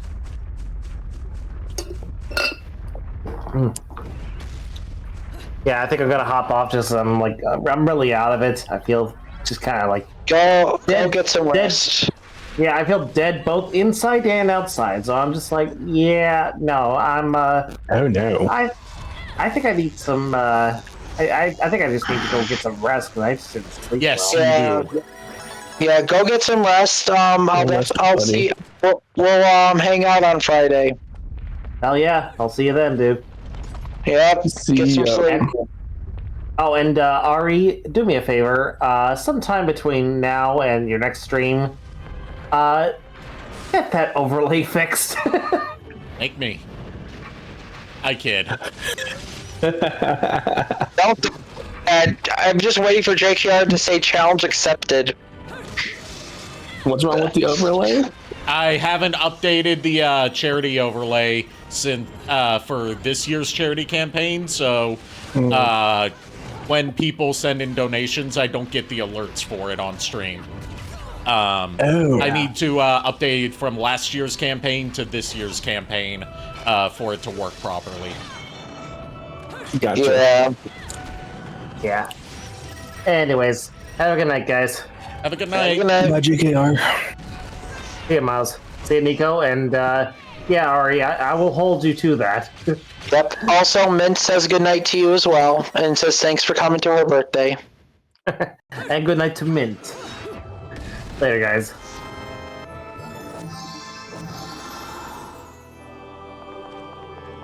It's like a wise lady once said in regards to a lot of things in life. Oh. Christmas! God damn it. Speaking of, I've decided a viewing of Rap City Street Kids Believe in Santa is going to be an annual tradition on my streams around Christmas. Oh no. Because we've already done it like 3 times, might as well make it an annual tradition. Also because I'm running out of weird/bad public domain Christmas movies.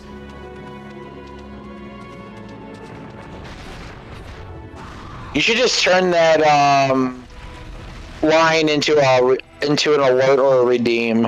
Oh, I used to have that as a soundboard thing. I just ran out of spaces, so I just I put it on there every year around Christmas. Okay.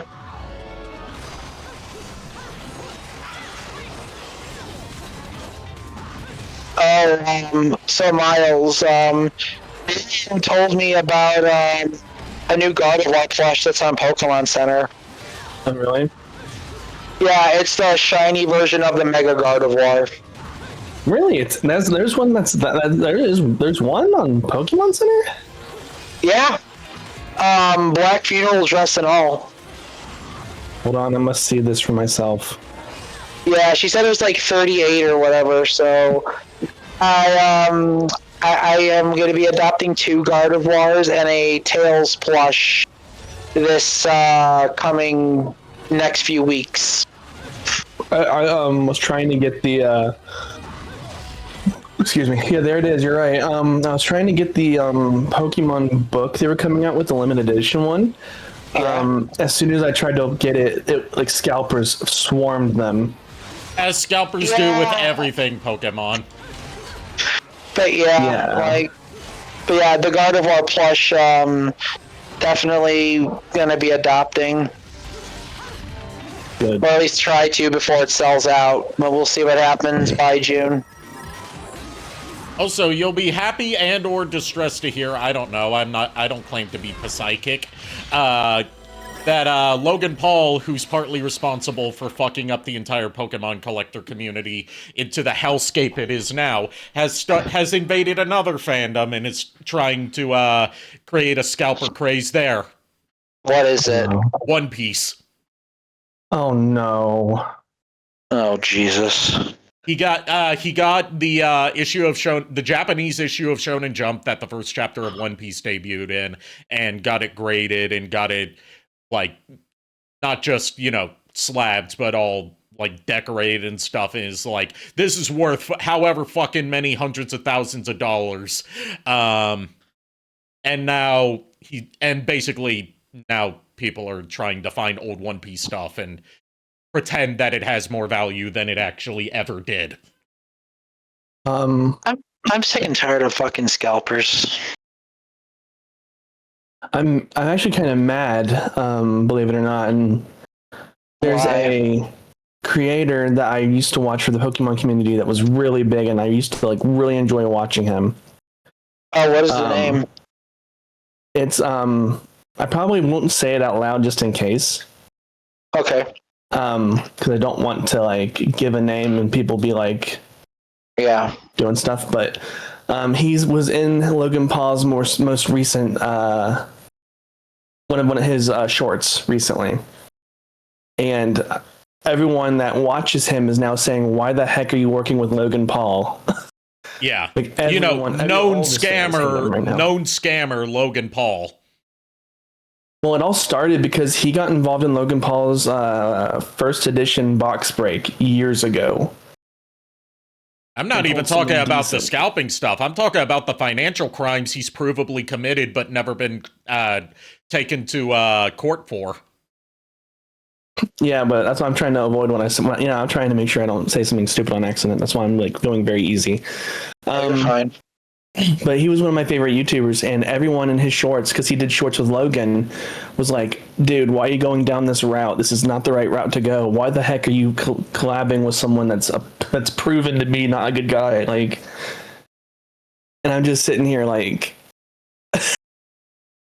you know, I just can't watch him anymore. It kind of hurts a little bit because I used to really enjoy him, and he's going down the path of like collabing with someone just to. Honestly, it just feels like he's just trying to get more views. Yeah. Anyway, important cutscene time.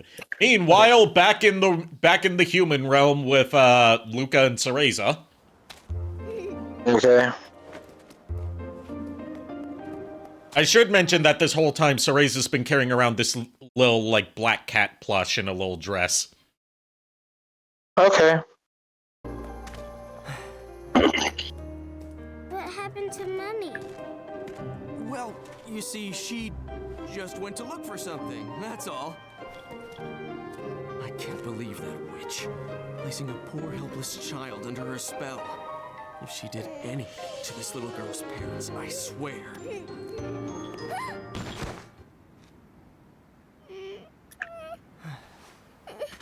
Mommy! No need to cry.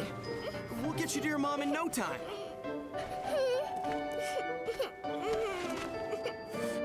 Here, I've got some candy if you want.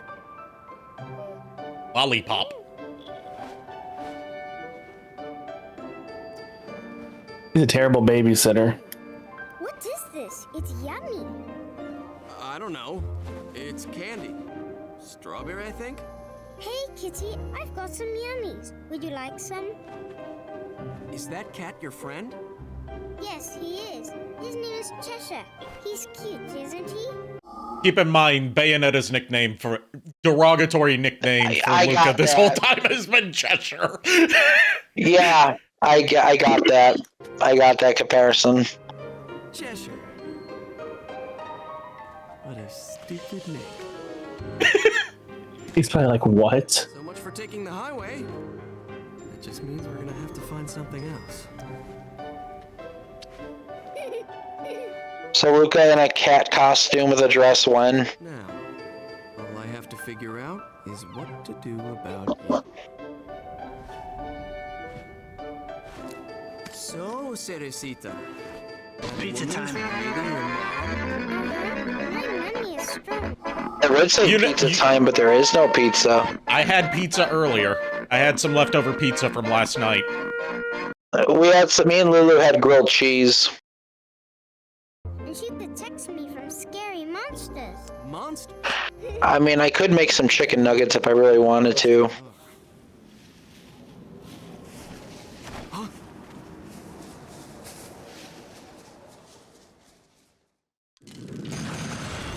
He could hear footsteps, but he couldn't see what the footsteps were coming from.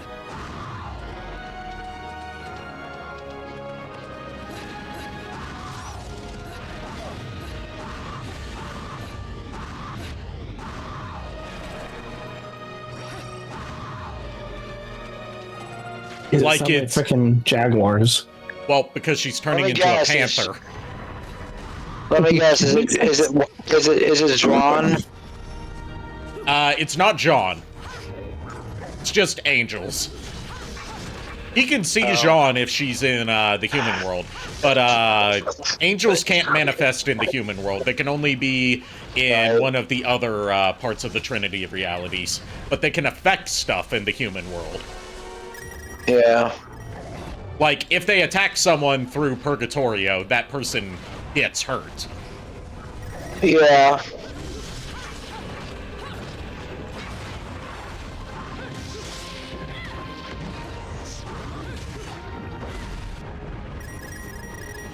God damn it, now I'm craving pizza now. I blame whoever redeemed that. That was JKR. JKR. Okay, I'll hydrate. Dang it, JKR. Definitely one of these days, JKR, me, you, and Lulu need to share a pizza pie together. Let me get one pepperoni. I have a pizza oven in my backyard, actually. Lucky. My parents' restaurant, they gave us one for free. God damn it. The moment you mentioned pizza oven and the moment Ari was saying, give me a pizza pepperoni or whatever, I'm just imagining a Gardevoir holding a pizza box wearing a hat. It's a cafe mix, but just pizza instead. Pretty much, yeah. Just basically like she just delivering a pizza. And it just teleports away. I'm just imagining, like, she gets to the location. She's dressed up like a cute pizza delivery Gardevoir, and she's like, pizza delivery for I.C. Wiener. Oh, Arceus, damn it. Unamused Gardevoir just leaves pizza at the door, just like teleports away. God damn it! Now I'm probably gonna try and get a plushie commissioned of her just having like a little apron and a hat and just holding a pizza. She's like, I'm not getting paid enough to deal with this bullshit. Well, just do what they do with Kylo. They just put a hat on Kylo and then say, here, take my order. Kylo just doesn't do it. Yeah, no, they don't pay me enough for this. Tips ain't even worth it either. I'm just gonna go home and eat it.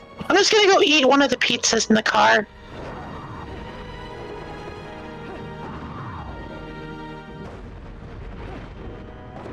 Wait a minute, I can't drive. How the heck? Where did I get a car from? I didn't come here in a car. Where'd the car come from? I didn't come here in a car. This is weird. Commit to GTA on Grand Theft Auto on accident.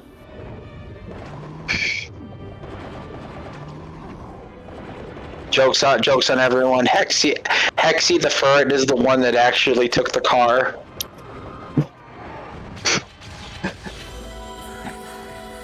That's your chauffeur. Instead of you teleporting, you just have a chauffeur. Oh my god. I'm getting too many ideas now because of that, Miles. I'm getting way too many ideas of, like, scenarios. A show for what? What are we showing? What are we showing for? And what are we showing? Oh my god. Pizza. Look, me, Smiles, and Hexy, we will all stack up on top of each other and pretend we're delivering a pizza. Look, I didn't say it was a good plan. I just said it was a plan. It's one of the plans of all time. We'll add the Zard along with us. That way they'll know we're just a normal human. I can't fit though, dude. Zard is too big and I have the wings. I know, that is what makes it funny. It's like they look up and they see this, like, 12-foot looking person holding a pizza. Why do you have a flaming tail? It's aesthetics. It's an old injury from the war. Oh my god. I'm sorry. I'm just picturing this now. It's just aesthetics. That's what it is. It's just like that one scene from Toy Story 2. It's just like, I say we all stack up on top of each other and pretend we're delivering a pizza. Oh, what about you? You could be the toy that comes with the meal.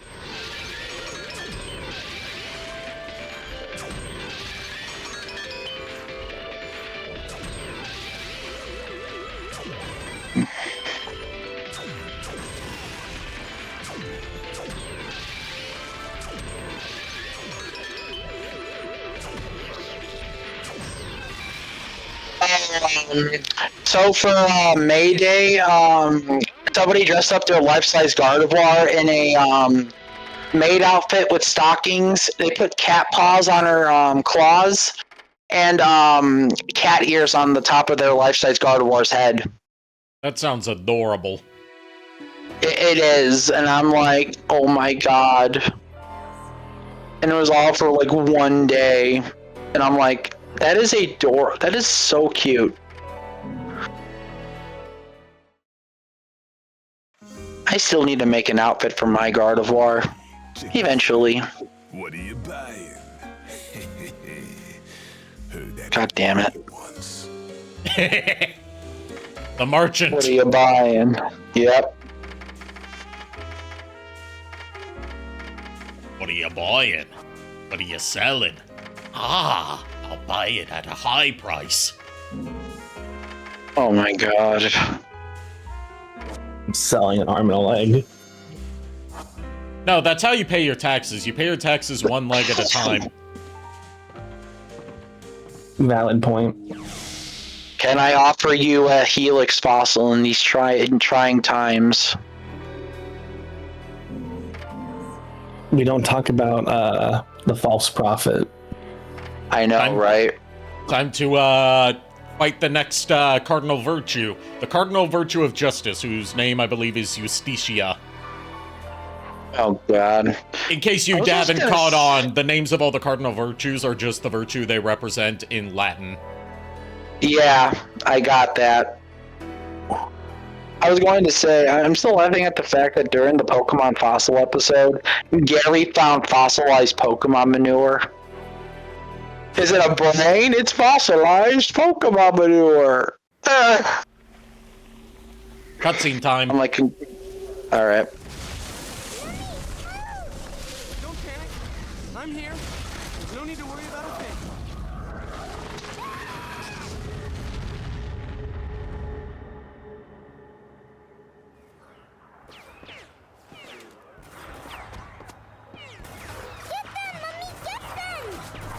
Mommy,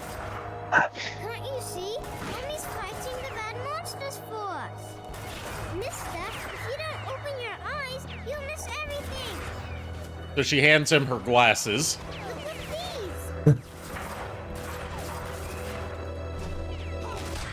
Now he can see them. Scaredy cat. Well, you would be scared too if you saw this. Don't act like you're braver than him. I mean, true. Also, now he's flashing back to, hey, what was all that? Maybe this is, maybe I was thinking about the death of my dad a little wrong. If these things are, you know, in a plane I can't see. Yeah, it makes him really question everything now, because now he can see what she's fighting and not what. Yeah.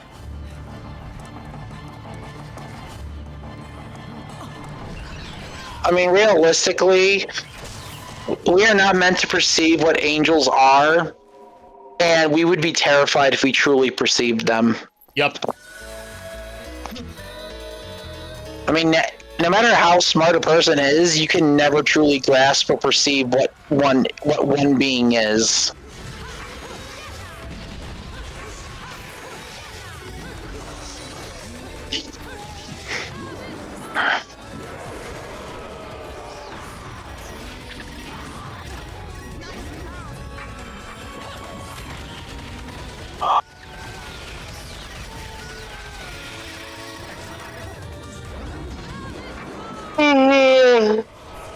I'm going on and yet, bro. No, I'm stretching. Also, I am hyped up on.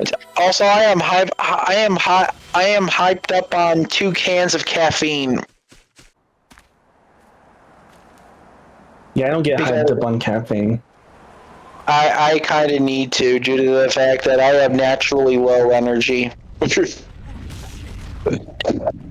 I used to get hyped on caffeine, then I found out I had ADD, and then it doesn't work. Aw, they're hugging.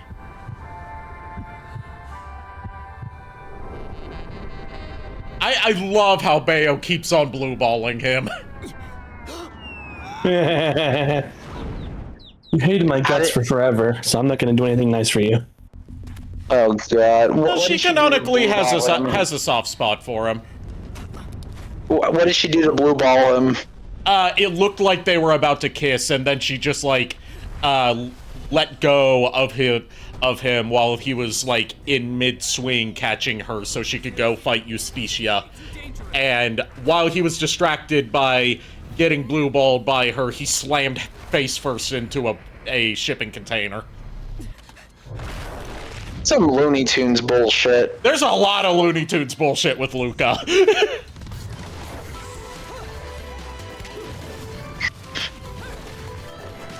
Oh, and the angel knocked Cheshire away from Cereza and knocked his eye off. Oh no. The Bayo's gotta save the kitty plush. Oh, Tentacles have her. I can assume this inspired a lot of fan art. More than likely. Oh god.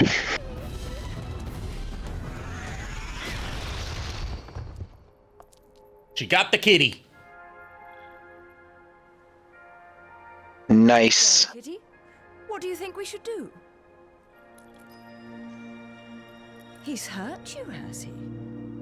Well, we can't be having that now, can we?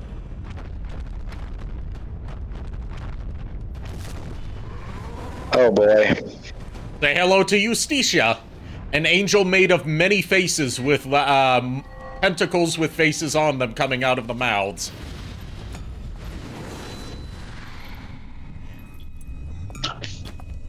So this one's already biblically accurate. Got it. Yep. And Let's Rock Baby is another Devil May Cry reference. Devil May Cry 1 reference, to be specific, because that's the only one Hideki Kamiya got to work on. This game has a bunch of Devil May Cry references.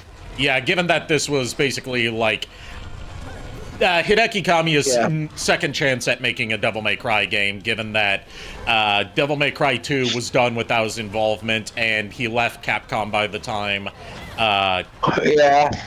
like, he was no longer involved with Devil May Cry at all by the time of Devil May Cry 3. And, like, by the time of Devil May Cry 4, he had already left Capcom. He'd always Fair had enough. ideas about what he would do for a Devil May Cry sequel, but he doesn't view it as his series, even though he was the director of the first game and created the original concept. Because, like, credit to Hideki Kamiya, and this is a approach that I feel like a lot more people, not just in the game industry, but also in game journalism, need to approach like the ownership of a franchise with. He doesn't view like himself as owning a series. He views it as what it is, a collaborative effort. He doesn't claim that he created such and such series. He'll say, I created the concept for it, or I created the characters, but it was the team that made it what it is. And whenever he's asked on Twitter about, like, his thoughts on, like, later entries in a series that was made without his involvement, he doesn't really answer that because he knows it's, like, people trying to start fanboy wars about, like, oh, this is what the creator has to say about later entries that were done without him. And he's like, no, I'm not giving you that fuel. So that's bait. Yeah, he recognizes bait when he sees it. And he publicly humiliates them when they try to bait him. And blocks them. Like, he quote tweets them before blocking them, calling them stupid to their faces. Damn. And also, like, even though he left Capcom on sour terms that have obviously repaired by now, he will not stand for people that try to, like, bait him into saying bad stuff about, like, whatever Capcom's doing at the time, or, like, whatever. Like, when it, like, there was an incident where someone on Twitter tried to, like, use Hideki Kamiya's, success with Platinum Games as, like, fuel against Capcom for some fanboy war stuff. And you know what his response to it was? He quote tweeted them before blocking them, saying, "Don't you dare insult my former home." Oof. And it's not like he name searches himself to find this stuff. It's that people keep on tagging him in their fanboy war bullshit. Yeah. And he gets sick of it. He also, if you ever want to ask him a question online and you want him to answer respectfully, tweet it to him in Japanese. He appreciates it more when people don't make him have to type out in a language he doesn't speak.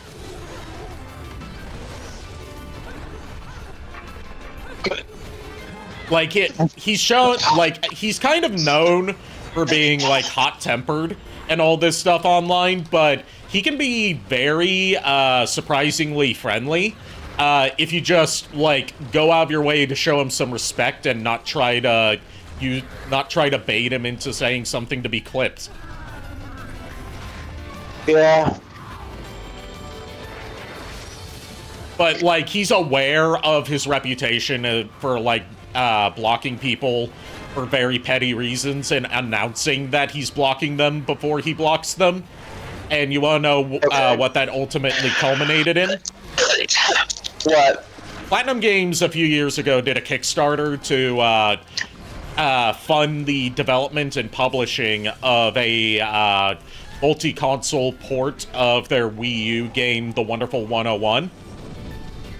And one of the backer rewards you could get for donating at a certain tier was to be blocked by Hideki Kamiya on Twitter. Oh, God. Time for the finisher. Sure, everyone loved that.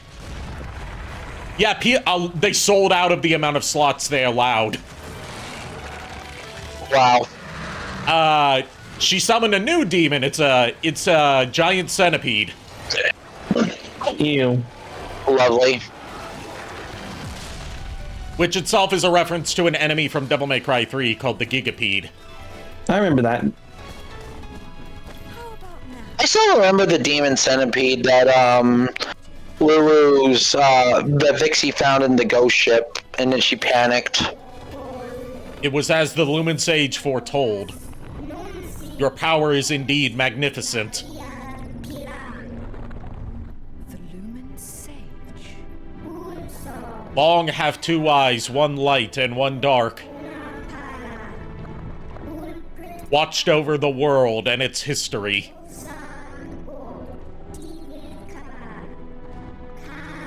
It is this power that will allow the Creator to start a new cycle of creation. Bayonetta, may Jubileus the Creator grace you.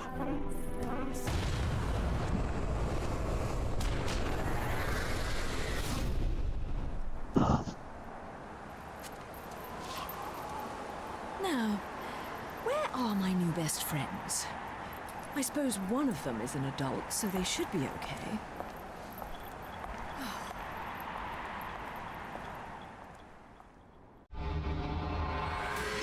And that was the Cardinal Virtue of Justice, Justitia.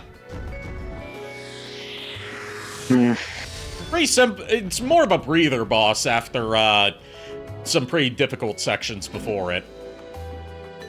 Got a silver rank on that one. I feel like it was like a way to catch you off guard for the next bits. Yeah, we're gonna be fighting the final Cardinal Virtue not too long after Justitia, and that one's a more difficult fight due to the gimmick involved in it.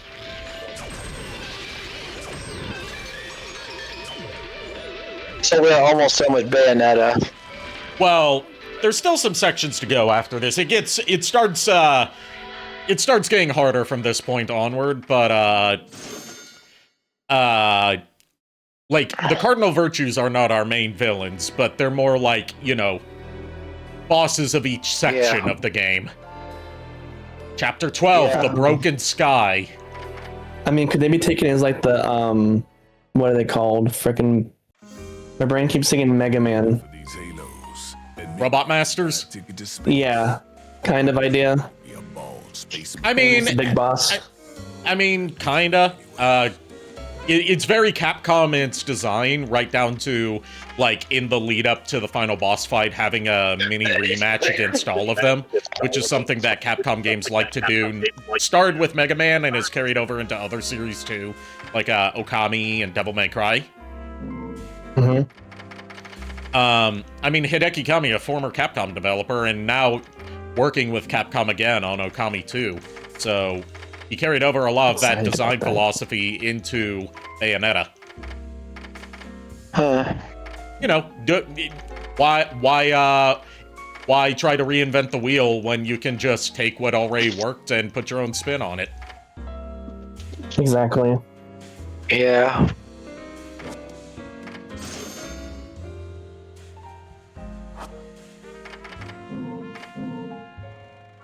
Exactly. Mm-hmm.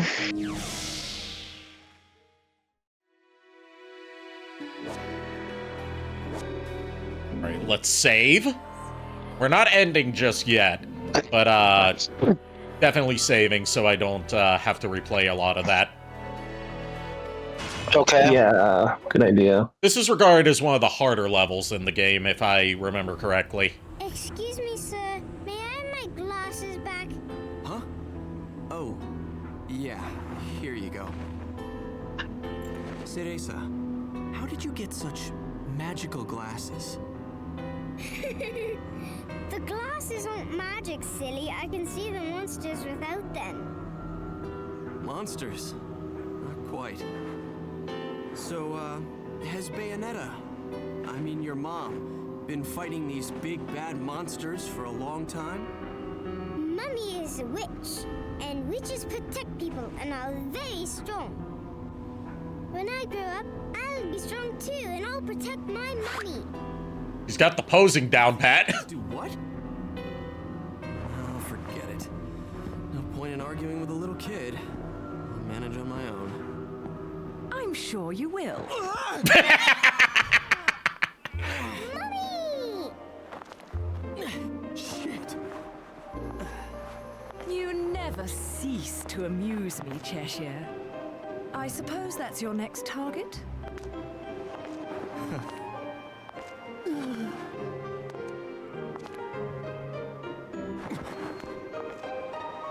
This is yours, little one. You didn't cry while I was gone, did you? Oh, she put a band-aid to stick the eye that was ripped off back on. And by eye, I mean like a little button. Yeah. Good. Bayonetta, no matter how I ask, no matter how many times, you always say the same thing. Come now, Kitty. You know it was all just... misunderstanding. You're so stubborn, you know that? My father, he was a journalist too. In fact, he was twice the man I could ever hope to be. He was obsessed with one case his entire career. So Cereza is Bayonetta's daughter. That's the assumption that they're going with, given that she insistently refers to Bayonetta as Mummy, but Bayonetta has no memory of her due to her amnesia. The Lumen Sages, controlling everything with a power known as the Eyes of the World.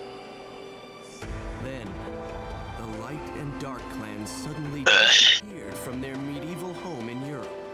Plus, I would assume, like, if she was Bayonetta's, like, actual daughter, Bayonetta would have shown signs of childbirth. Well, she's also, keep in mind, she is a human, but she's magically enhanced, so she could, like, I don't know, probably magic herself to not look like she had given birth to a child. I know, but despite magic working in the ways that it has, like, it would still at least show some signs of like at least some evidence. I don't think, like, you bring up an excellent point. At the same time, I think that's something that the developers just didn't think of. You might have thought of something that didn't occur to them yet, but also fits into the narrative. All right. Why is I getting a message from Kitty all of a sudden? Welcome to Vigrid, 500 years later. 500 years. Each clan, working at the behest of the powers that be, sought to lead their fractured world towards peace. They both possessed an eye said to have the power to create history that they used to oversee the world. Their spirit of cooperation did not last, for amongst them, a pair of young star-crossed lovers conceived a child that sent the clans on a path to ruin. The woman was thrown in jail, and the man exiled from his clan. However, the child remained with the Umbra, raised as a black sheep even amongst the darkness. Since the balance between light and dark had been lost, both clans spiraled into decay. Legend had it that the two eyes could be united to control reality itself. And this legend fueled ambition and desire, leading to a myriad of battles between the clans. In fact, it led to their mutual destruction. My father was mocked for buying such a fairy tale. However, I believed his story, and I believe it more than ever now that I've found you. The memory of the clan lingers on, despite the passing of 500 years. What on earth was my father searching for? And why did he have to die for it? I have to discover the truth with my own eyes. That's why I haven't given up my chase for it. Or you. The head of the Ithoval Group, a multinational that dominates Vigrid, recently tried to sell an enormous gemstone on the black market. If he isn't selling out in the open, it means we're going to have to acquire it by other means. And that starts by sneaking onto that jet.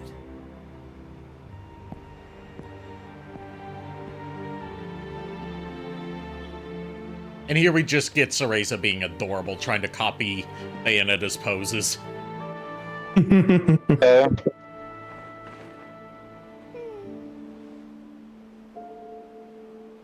Mummy, are you looking for something? I am. How did you lose it? Little one, do you have anything you really like? Something really important to you?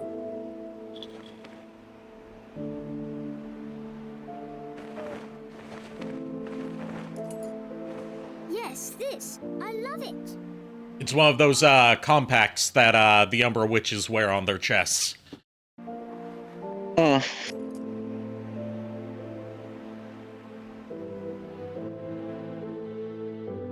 You can't see it in this in the costume Bayonetta's currently wearing, but in her default outfit, she has it affixed to her chest at all times. I'm assuming like on the collar, like below the collarbone or like the heart. Yeah, right around the heart. Like it's a thing that like you have to do some reading up on the in-game files for it. Like if it gets destroyed, then it's one of the ways to them greatly. If it gets destroyed, it's one of the ways to kill an Umbra Witch. So basically, my suspicion is correct. Then it's literally just an outer portrayal of their heart. It's just like a lifeline connection. Yes, and as we see in Bayonetta 2, the markings on it that the markings that go around the side of it that have little divots in them. If an Umbra Witch dies, there's a limited time that you can use to try and retrieve their soul from hell and reunite it with their body. And if the compact is not destroyed, those divots will light up and act as a timer to show you how long you have left until the Umbra Witch is damned to hell for eternity. So it's just a very complicated lifelink. Yeah. They don't say too much about it in story. You have to do some reading up on it. And Umbra Witches are only given those when they complete their training. I mean, fair enough, but at the same time, if that's the case of where it's placed on the witch's body, I'm pretty sure a majority of players could probably put 2 and 2 together. Yeah. Get this. I already figured out some of this, and I haven't even played one. I can just tell. Same. Don't say it. I'm not going to. I'm not that crazy. When you love something. And Bayonetta's has a red gemstone embedded in it. You must keep it safe, close to your heart. She took one of the ribbons out of her hair and turned it into like a little necklace for Cereza.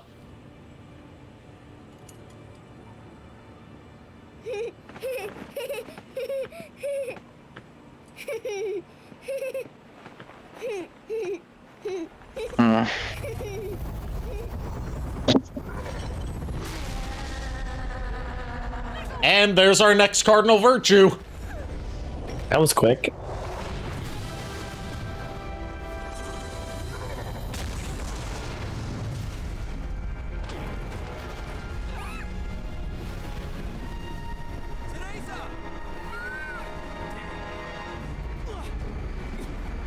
Great job, you lost the kid.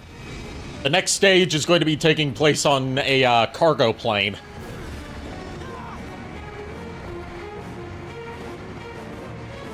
Probably. And we have to rescue Cereza. That's one interesting cargo plane. I mean, everything here's got a very ornate design. Yeah. It looks kind of funny just having a halo on its butt.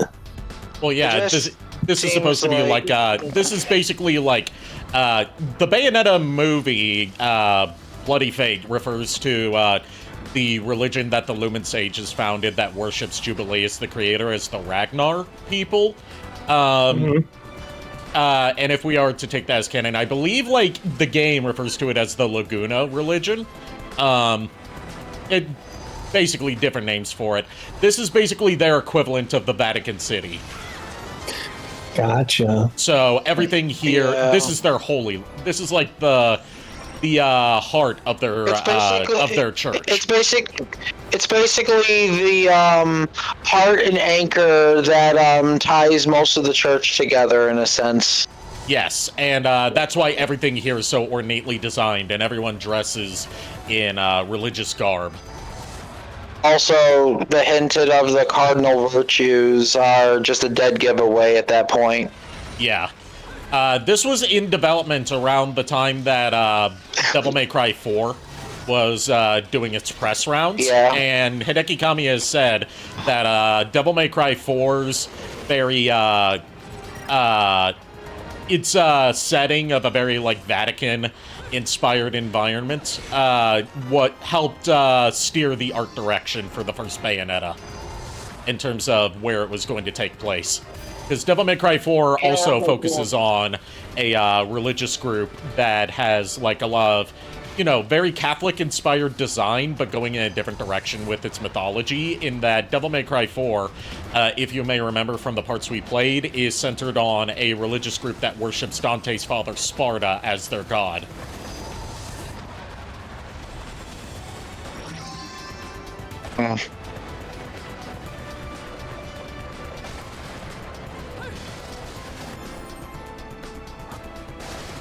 Okay, so this is a military military cargo plane, which is why it's so beefy.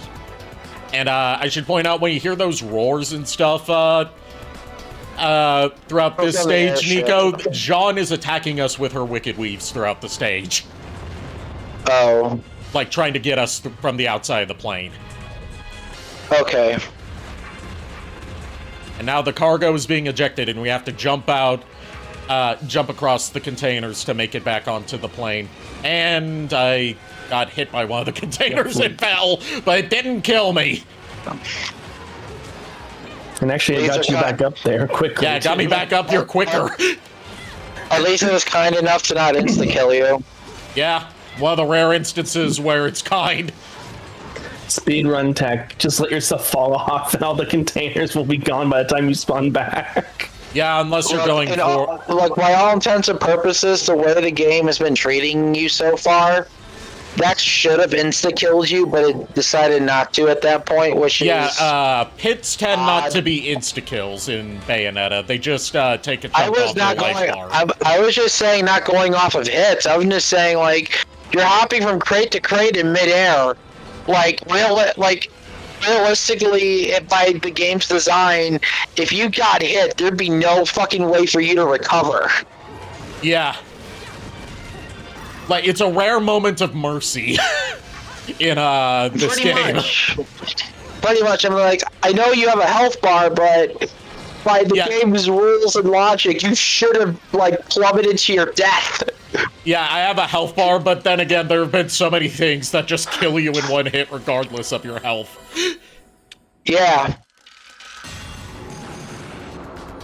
Well, yeah, that's one of the reasons that's another one of the reasons that I'm glad Bayonetta 2 onwards ditched the insta-kill QuickTime events. Not just because, you know, they were a pain in the ass, but also because it was hard to tell what would kill you in one hit and what was just going to, like, take a chip off your health bar. Which, in my opinion, I'm glad they fixed, but at the same time, that is also a very massive flaw to this game, because it's like... Oh yeah, I will not at all pretend as if this game is flawless. If you're gonna have some things hurt you, and just some things just outright kill you, like, I get QuickTime events, like, if you fail them, you can automatically die, then yeah, that's fair, that's punishment. But if some of them are just gonna damage you, and some of them are just gonna insta-kill you, then that's just inconsistency, and it just makes the line blur between why even have a health bar at all, and having health in general. Yeah. It's Bayonetta 2 and 3 still have QuickTime events, but they're used solely for either like dodge potential ways to avoid potential extra dodges, or like as finishers and to score extra points for your score, which equates to more halos. Yeah.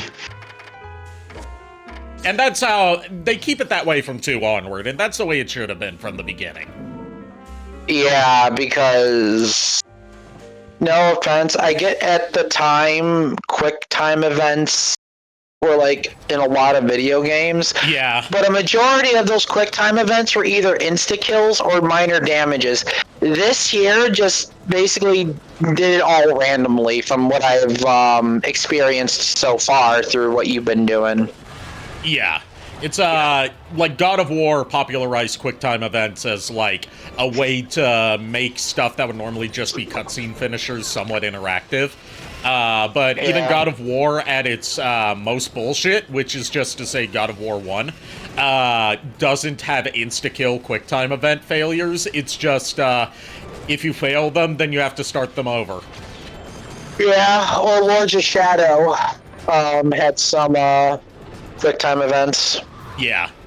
And those were also pretty forgiving most times. Yeah. It helped that you got an actual visual indicator of like how long you had to hit it, whereas in this one, it's like literally I blinked and I missed one and died. Yeah. Yeah, which again, I agree. I'm glad they fixed that. It's just like if they didn't fix it, I would have feared for where the series would have gone. Bayonetta 2 and 3 are definitely easier than Bayonetta 1. Bayonetta 1's the hardest, because it's also the only one that's directed by Hideki Kamiya, whereas he was a creative consultant for the sequels. And he very much likes to fine-tune things to, like, be hard as fuck, but, like, rewarding to master. So basically, he likes to build them like a Kaizo. He likes to build them like arcade difficulty, where it's gonna take you multiple tries. Why so glum? Something troubling you? Only your constant fretting over my state of affairs. I've no time to play games with you. No need to take out your stress on me, Bayonetta. It's clear you're worried for the girl.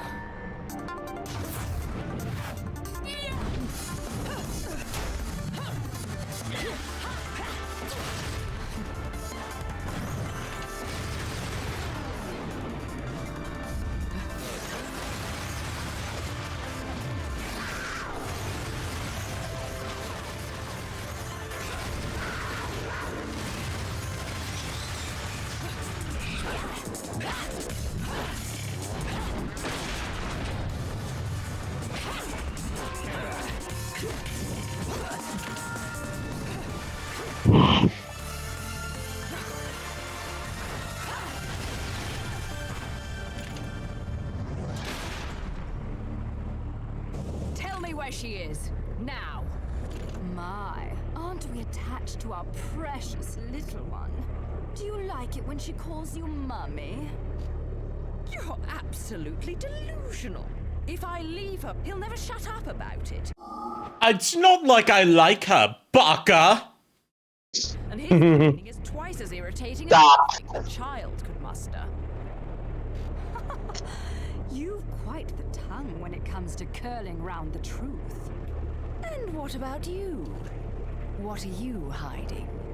She brought back the little sculpture of Cereza and Jeanne with her. From Paradiso's. Oh, God. Showing it to Jeanne.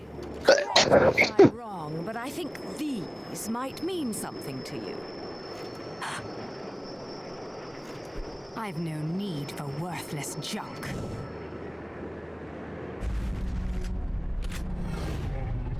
Why must you needlessly stumble and stall?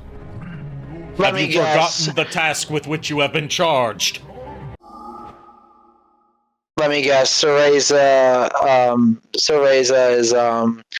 is Jeanne's daughter. I'm not saying anything. It showed Cereza and Jeanne being about the same size, so it would be like if they were childhood friends. That's what it's pointing towards. I'm just guessing there's a connection there because there is a connection, but like I will confirm it's saying that they were childhood friends. Okay. And I can never remember Temperantia. That's this one's name. All right. The cardinal virtue of temperance. Okay. Make haste, for the era of the Creator approaches. I am well aware of my task, but you have forgotten that I do not need your help.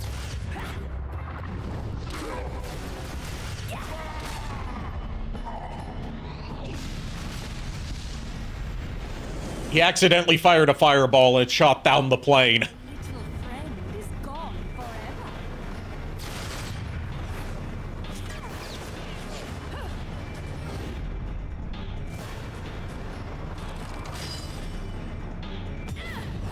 So not only do we have to fight Jeanne, we also have to rescue Cereza from a plane that's in free fall before it crashes into the ocean.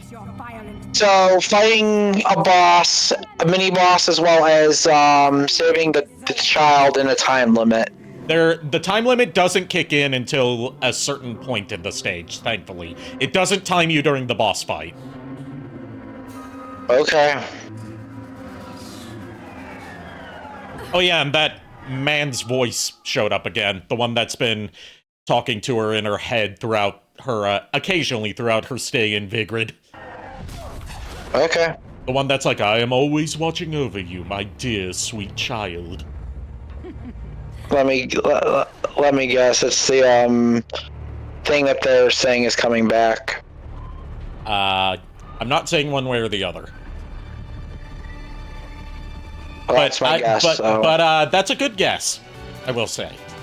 It's a guess that hadn't occurred to me when I first played this game. Because I paid it no mind. Because, like, I was like, what, 13, 14 when I first played this? So I wasn't, my media literacy skills weren't quite there. I mean, I'm just guessing just from the sheer fact that he is literally, like, mentally taunting her. And the fact that, a creature such as that is able to talk to her in such a fashion due to her being a very powerful witch. Yeah.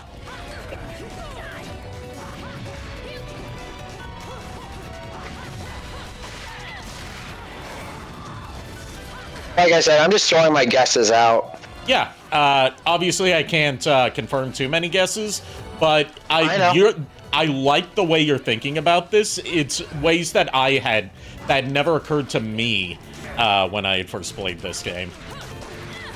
It also doesn't help the fact that when it comes to beings like the Cardinals or like holy things like that, being a person who's built a character based around that, a paladin and a vampire hunter, is just going off of a mindset. Yeah. Sort of like looking in or whatever, like looking outside, looking in. Yeah. Or whatever you want to say, like. I getcha. Oh, Jeanne summoned her motorcycle. Thankfully, I don't have to ride a motorcycle in this, because you've seen I'm apparently not very good at that, and there it goes. It's destroyed. I was going to say, very bad move on her end, especially since the fact that one shot gas tank of that motorcycle will easily explode. Just saying. You'll also be happy to hear, if you're a fan of JoJo's Bizarre Adventure, audience, that whenever Bayo and Jeanne get into like blocked weapons, like right here, they just basically JoJo fight each other with the spams of punches and kicks. And if you win the bout, then you deal damage to her. If you lose the bout, then you take damage. And like summoning fists to spectral fists to rapidly punch at her, that's 100% a JoJo reference. I know the whole "is that a motherfucking JoJo reference" is a meme, but in this case, yes, it is a motherfucking JoJo reference. Meme. I can never win the punch battles, but I can win the kicks occasionally. Cereza.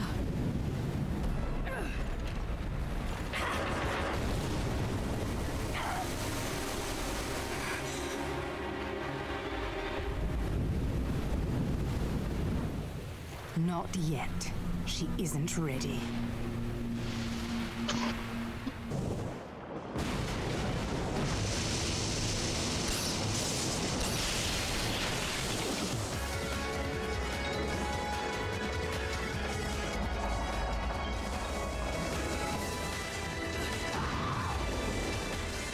All right, so the plane is filling up with water, and oh, we got a book about the Eyes of the World.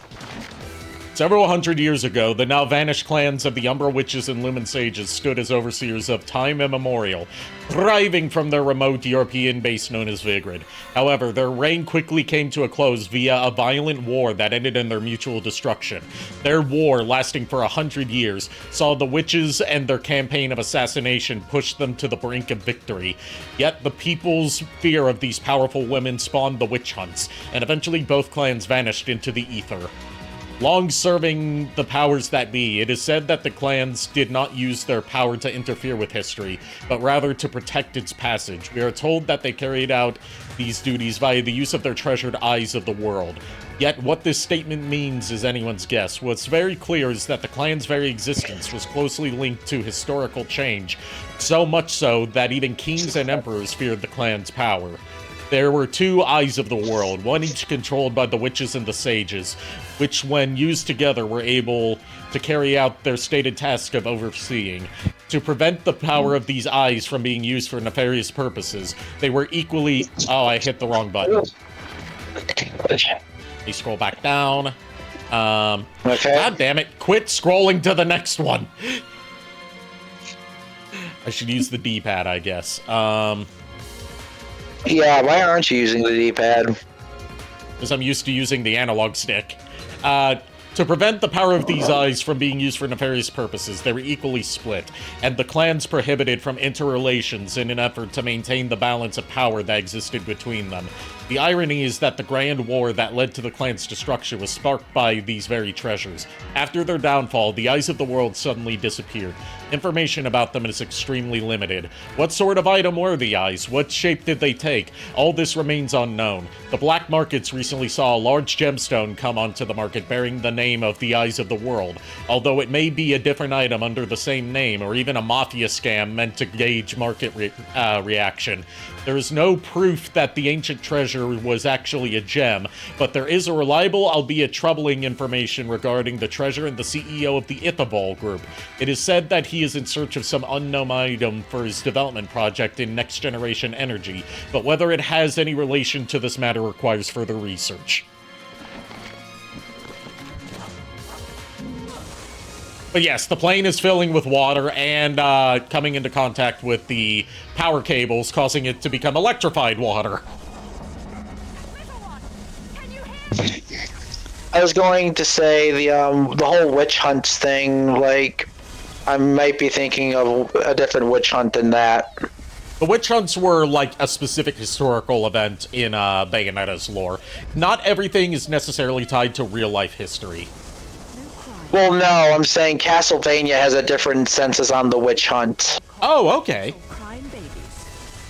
Because, the Catholic Church in, Castlevania, both the anime and the actual games, the church burnt, those who are deemed witches be either practiced through magic or medical sciences, because according to the bishop of Targovishte, they said one cannot live without God, and if God isn't involved in the practice that you are doing, then it's witchcraft. Okay. So then they would burn down all women who followed that practice, which is why Lisa Tepesh died, and most of Sypha's caravan died. Okay. I think it's a similar concept, except the witch hunts in this case were like orchestrated by like getting into a bit of how the angels operate in Bayonetta.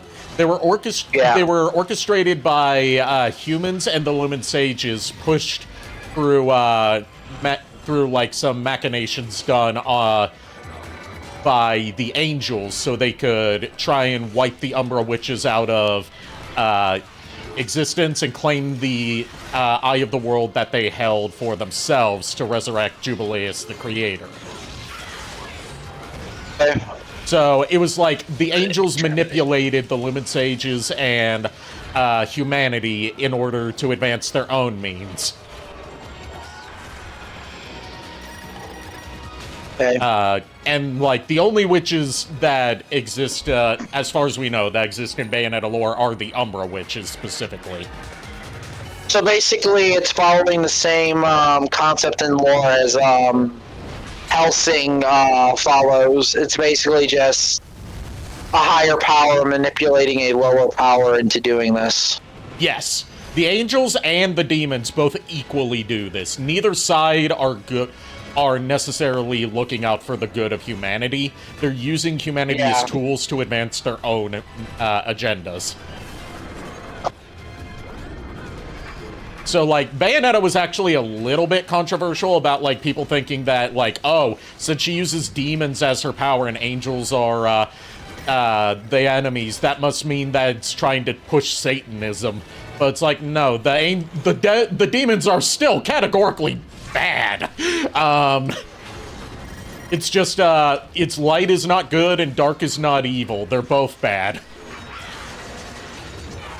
It's just, people channeling these otherworldly powers, putting their lives at risk, and, potentially dooming their souls for all of eternity to protect, the balance of power between light and dark. Neither side should have more power, is the big, thing in Bayonetta. Yeah, it's always, again, a similar thing to Castlevania as well.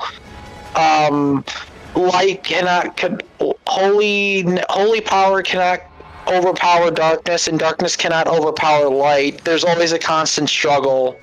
Otherwise, it gets out of hand, and in Castlevania's sense, the being known as Chaos would overrun and destroy everything. Yeah. Like there always has to be a struggle. Yeah. Like, both sides want to tip the balance. Both the angels and the demons want to tip the balance of power in their respective favors against the wishes of the two clans that oversee humanity, the Umbra Witches and the Lumen Sages.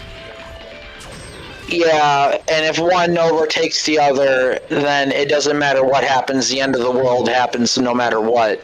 Yeah, they even outright, Rodin outright says in one of the early cutscenes in the game that, like, if the balance of power is shifted too much in either side's favor, then the Book of Revelations is gonna look like Mother Goose.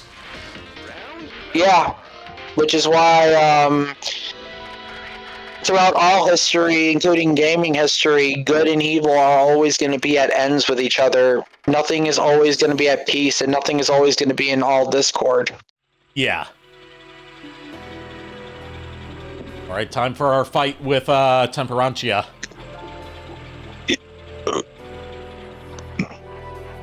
Sorry, this is Temperantia, the Cardinal Virtue of Prudence. Yeah. Or at least I think this is Temperantia. I can't remember. They'll say it. No, this isn't Temperantia. We've already fought Temperantia. What is this fucker's name? All those pious assholes in the end. Luca's here. With a helicopter. Get to the chopper! God damn it. Get to the chopper. Get to the chopper! You make that voice, but the next portrait ghost we fight in Luigi's Mansion is gonna fit that voice perfectly. Oh god, you're right.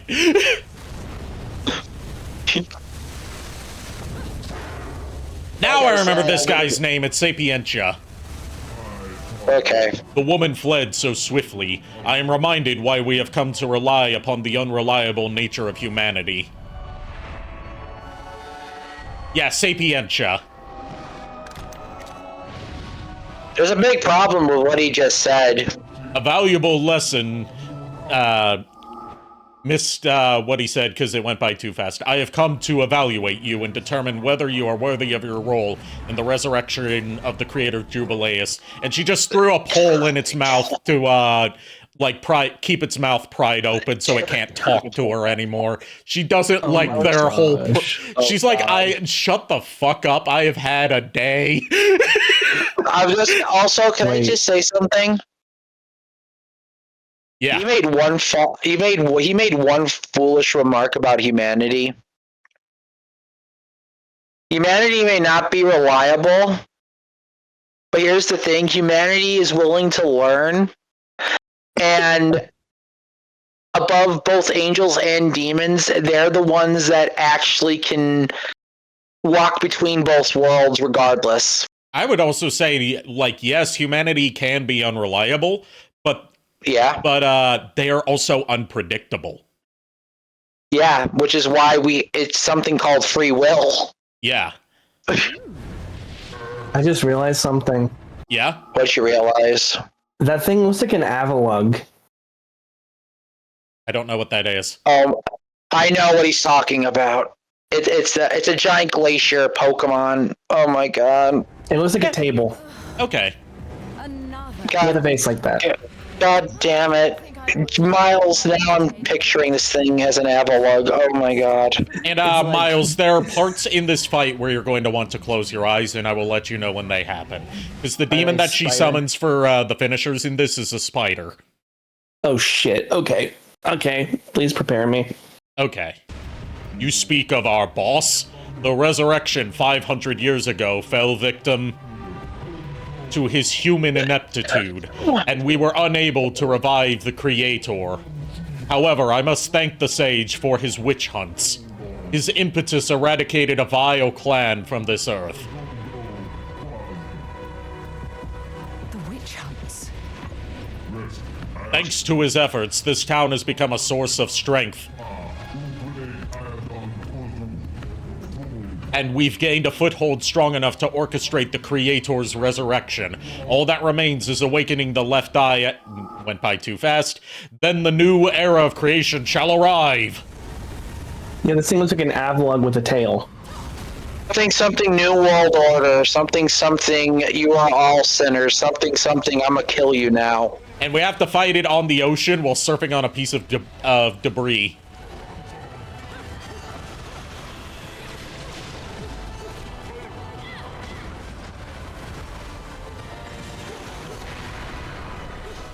So first we have to break the faces on all of its legs. I remember from a cutscene in Devil May Cry. Somebody, like, one of the characters makes fun about humanity and demons, and Dante is the one that literally tells him up about it. Yeah, that is a thing Dante would do. I think I'm trying to remember the specific scene that you're talking about. There's a few instances where something like that happens. It's from a scientist who I know exactly what you're talking about. That's Devil May Cry 4. Yeah. Close your eyes, Miles. I'm looking down. Look down and think about Zards. I pulled up my phone just in case. Now we have to guide this thing into the spider's maw. Oh my gosh. There's a train in Japan for Oshawott. That's adorable. Revolver Oshawott is in Japan. This makes me sad that like Japan got a lot of cool fucking stuff for Pokemon and Digimon and all that. Yep. What do we got? We got a damn Oompa Loompa. As far as what we got for Pokemon, we got a stage show that one of the stars of it, who later went on to voice Harley in the anime, regrets being a part of. Let me know when I can look again, by the way. You can look again. Also, there's a Pokemon Cafe in Texas. Why Texas? I don't know. What does Texas have to do with Pokemon? I don't know. That in New York has a Pokemon Center that is right next door to the Nintendo Nintendo store.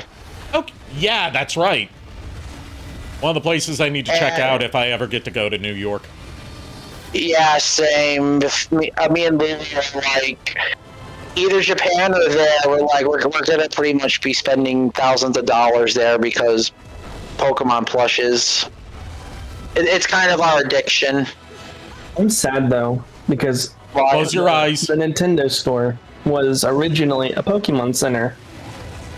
Yep, it was just just a Pokemon Center. Yeah, it was the only Pokemon Center that we had in the States, and I never got to go as a kid. Yeah, that was the place where, like, you were guaranteed to be able to get a lot of the event Pokemon. Yeah, they had a machine that was set up to do it. I know this year for Pokemon Worlds, they are setting up like a massive Pokemon Center.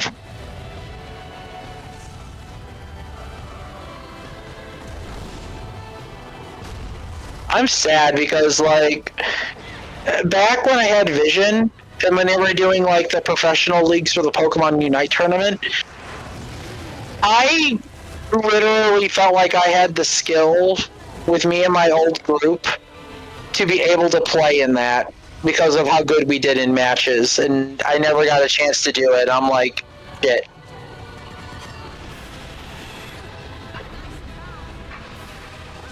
Let me know when I'm safe. Would have ran. I will let you know. I would say just keep your gaze averted for right now because I keep failing a quick time event and having to redo this part of the fight. So, gotcha. Which like brings me into a loop of like the SPID appearing and then like instead of me telling you constantly to look away during this part of the fight that I keep having to redo, I'm like I just avert your gaze until I say so. Understood. I keep failing this quick time event because, like, you have to mash the Y button while using the analog stick to steer Sapientia. But, like, every now and then it tries to break your grasp, and then you have to shift over to X and A at the same time while I'm tapping Y.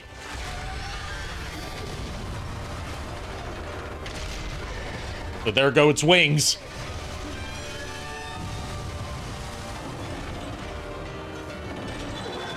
First was the plating on its face, then its wings. Now it's creating a whirlpool. Fun. You'd use Whirlpool. It is a Pokemon. Unfortunately, Whirlpool's not even that good of a move. Yeah, which is why this isn't a very effective way to try and finish off Bayonetta. You can look now, Miles. Literally, Whirlpool is just a weaker version of Wrap and just water element.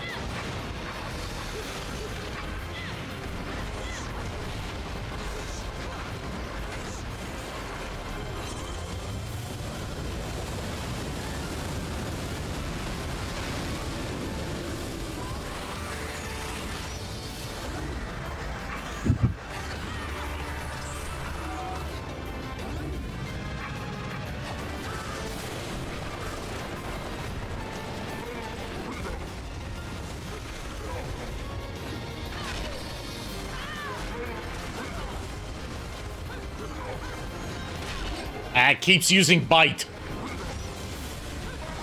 Okay, close your eyes, Miles. This is the finisher. I'm looking away.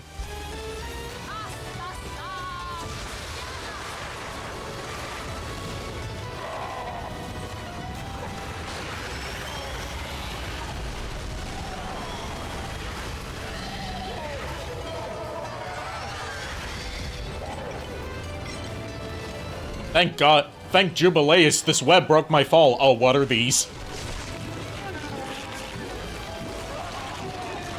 Feed the babies. Okay, even that made me flinch a little bit.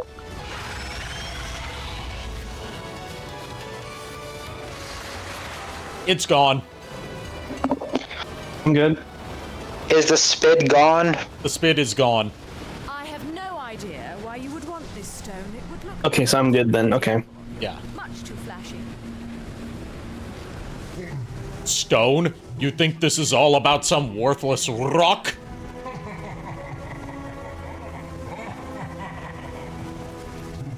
May Jubileus the Creator grace you.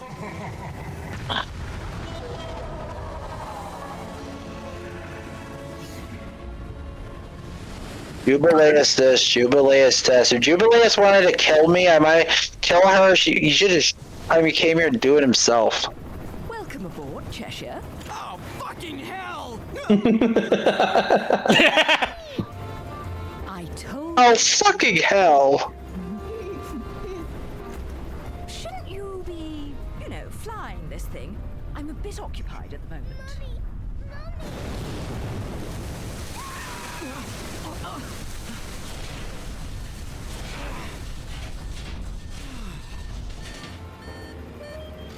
Well, so much for the subtle approach. You might as well have speakers on this thing blaring Ride of the fucking Valkyries. Come now, we're VIPs. Nothing says you've made it in life like a private helicopter. Then welcome aboard Air Luca, Flight 001. This is your captain, Luca, speaking. Fasten your safety belts, as this may be a bumpy flight. Oh gosh. In before that chopper crashes. That was chapter 13, the Cardinal Virtue of Prudence. We got gold rank.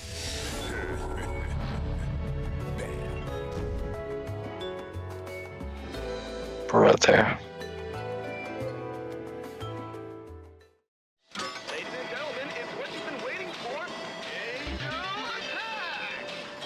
Ready, fire!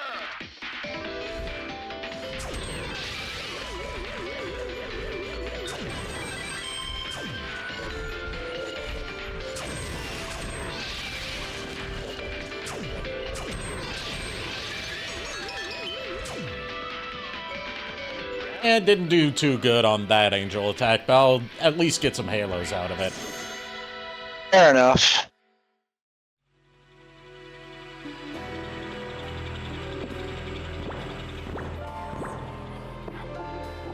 I feel like this should be our end point for tonight, because we only have a few chapters left to go until the game's over.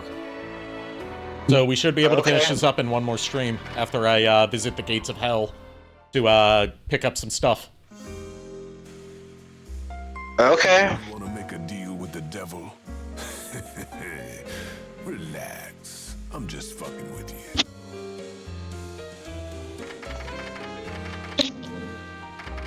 I was gonna say unintentional Cuphead reference.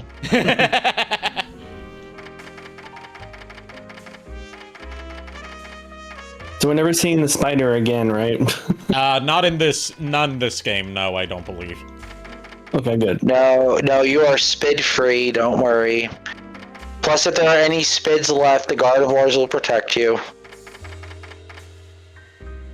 If it doesn't look like Lucas the Spid, I don't want to see it. At least Lucas doesn't have the creepy parts other than the eyes, and even then, like, they're not that creepy. Look, at least it's not the crack cocaine spider. Crack spiders, bitch. We still have not heard about the crack spiders, bitch. Somebody needs to contact the Canadian Wildlife Foundation. We need to know the lore. I'm sorry, it's just, we need to know. Dude, I'm so nervous right now because my PSA cards haven't moved from QA in like a week. So I'm wondering what that means. It means be patient. Well, no, PSA usually gets them back quick through GameStop. The only times I've ever heard of people having them be delayed like this is that there's an upcharge coming. It means be patient. I know, but it means it could be a 10. Okay, it means be patient still. I know, but still. So I made sure to save twice, because saving twice is always nice. Good. That's one of the great life lessons that I learned from Nico Belmont here. They double See, it's tap like zombies. it's an equivalent exchange. He teaches me valuable life lessons when it comes to making your gaming experience more fun and enjoyable. And in return, I teach him cursed knowledge that he doesn't need to know, but as a counterpoint, also really doesn't want to know. What? I'm sorry? The fuck? No, I was just saying, like, how our exchange of lessons goes. You teach me valuable life lessons and important stuff to make my gaming and streaming experience more fun and eventful, and in return, I give you cursed knowledge that you neither want nor need to know. Miles? I'm not saying I'm giving you any right now, I'm saying that's just how it goes. I know, I'm just saying it's for Miles, right? No, I'm saying me and you, Nico. Oh. Well, I apologize. Lulu brought me a treat when I told her not to. She got me a can of half and half iced tea lemonade and a box of Mike and Ike's. Ooh, nice. Ooh, yeah. And a tropical fruit flavor, so... Cool. I appreciate it. See who we're gonna raid tonight. Oh, God.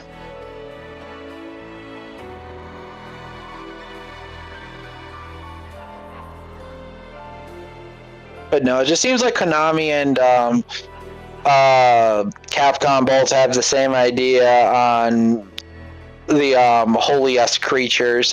Pompous is all hell, but easily taken down. We are going to raid Jury Mao, who is playing the original Devil May Cry. Going from one Hideki Kamiya game into another.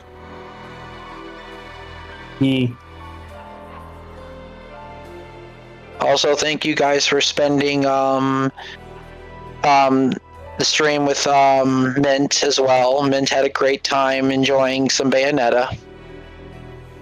Of course.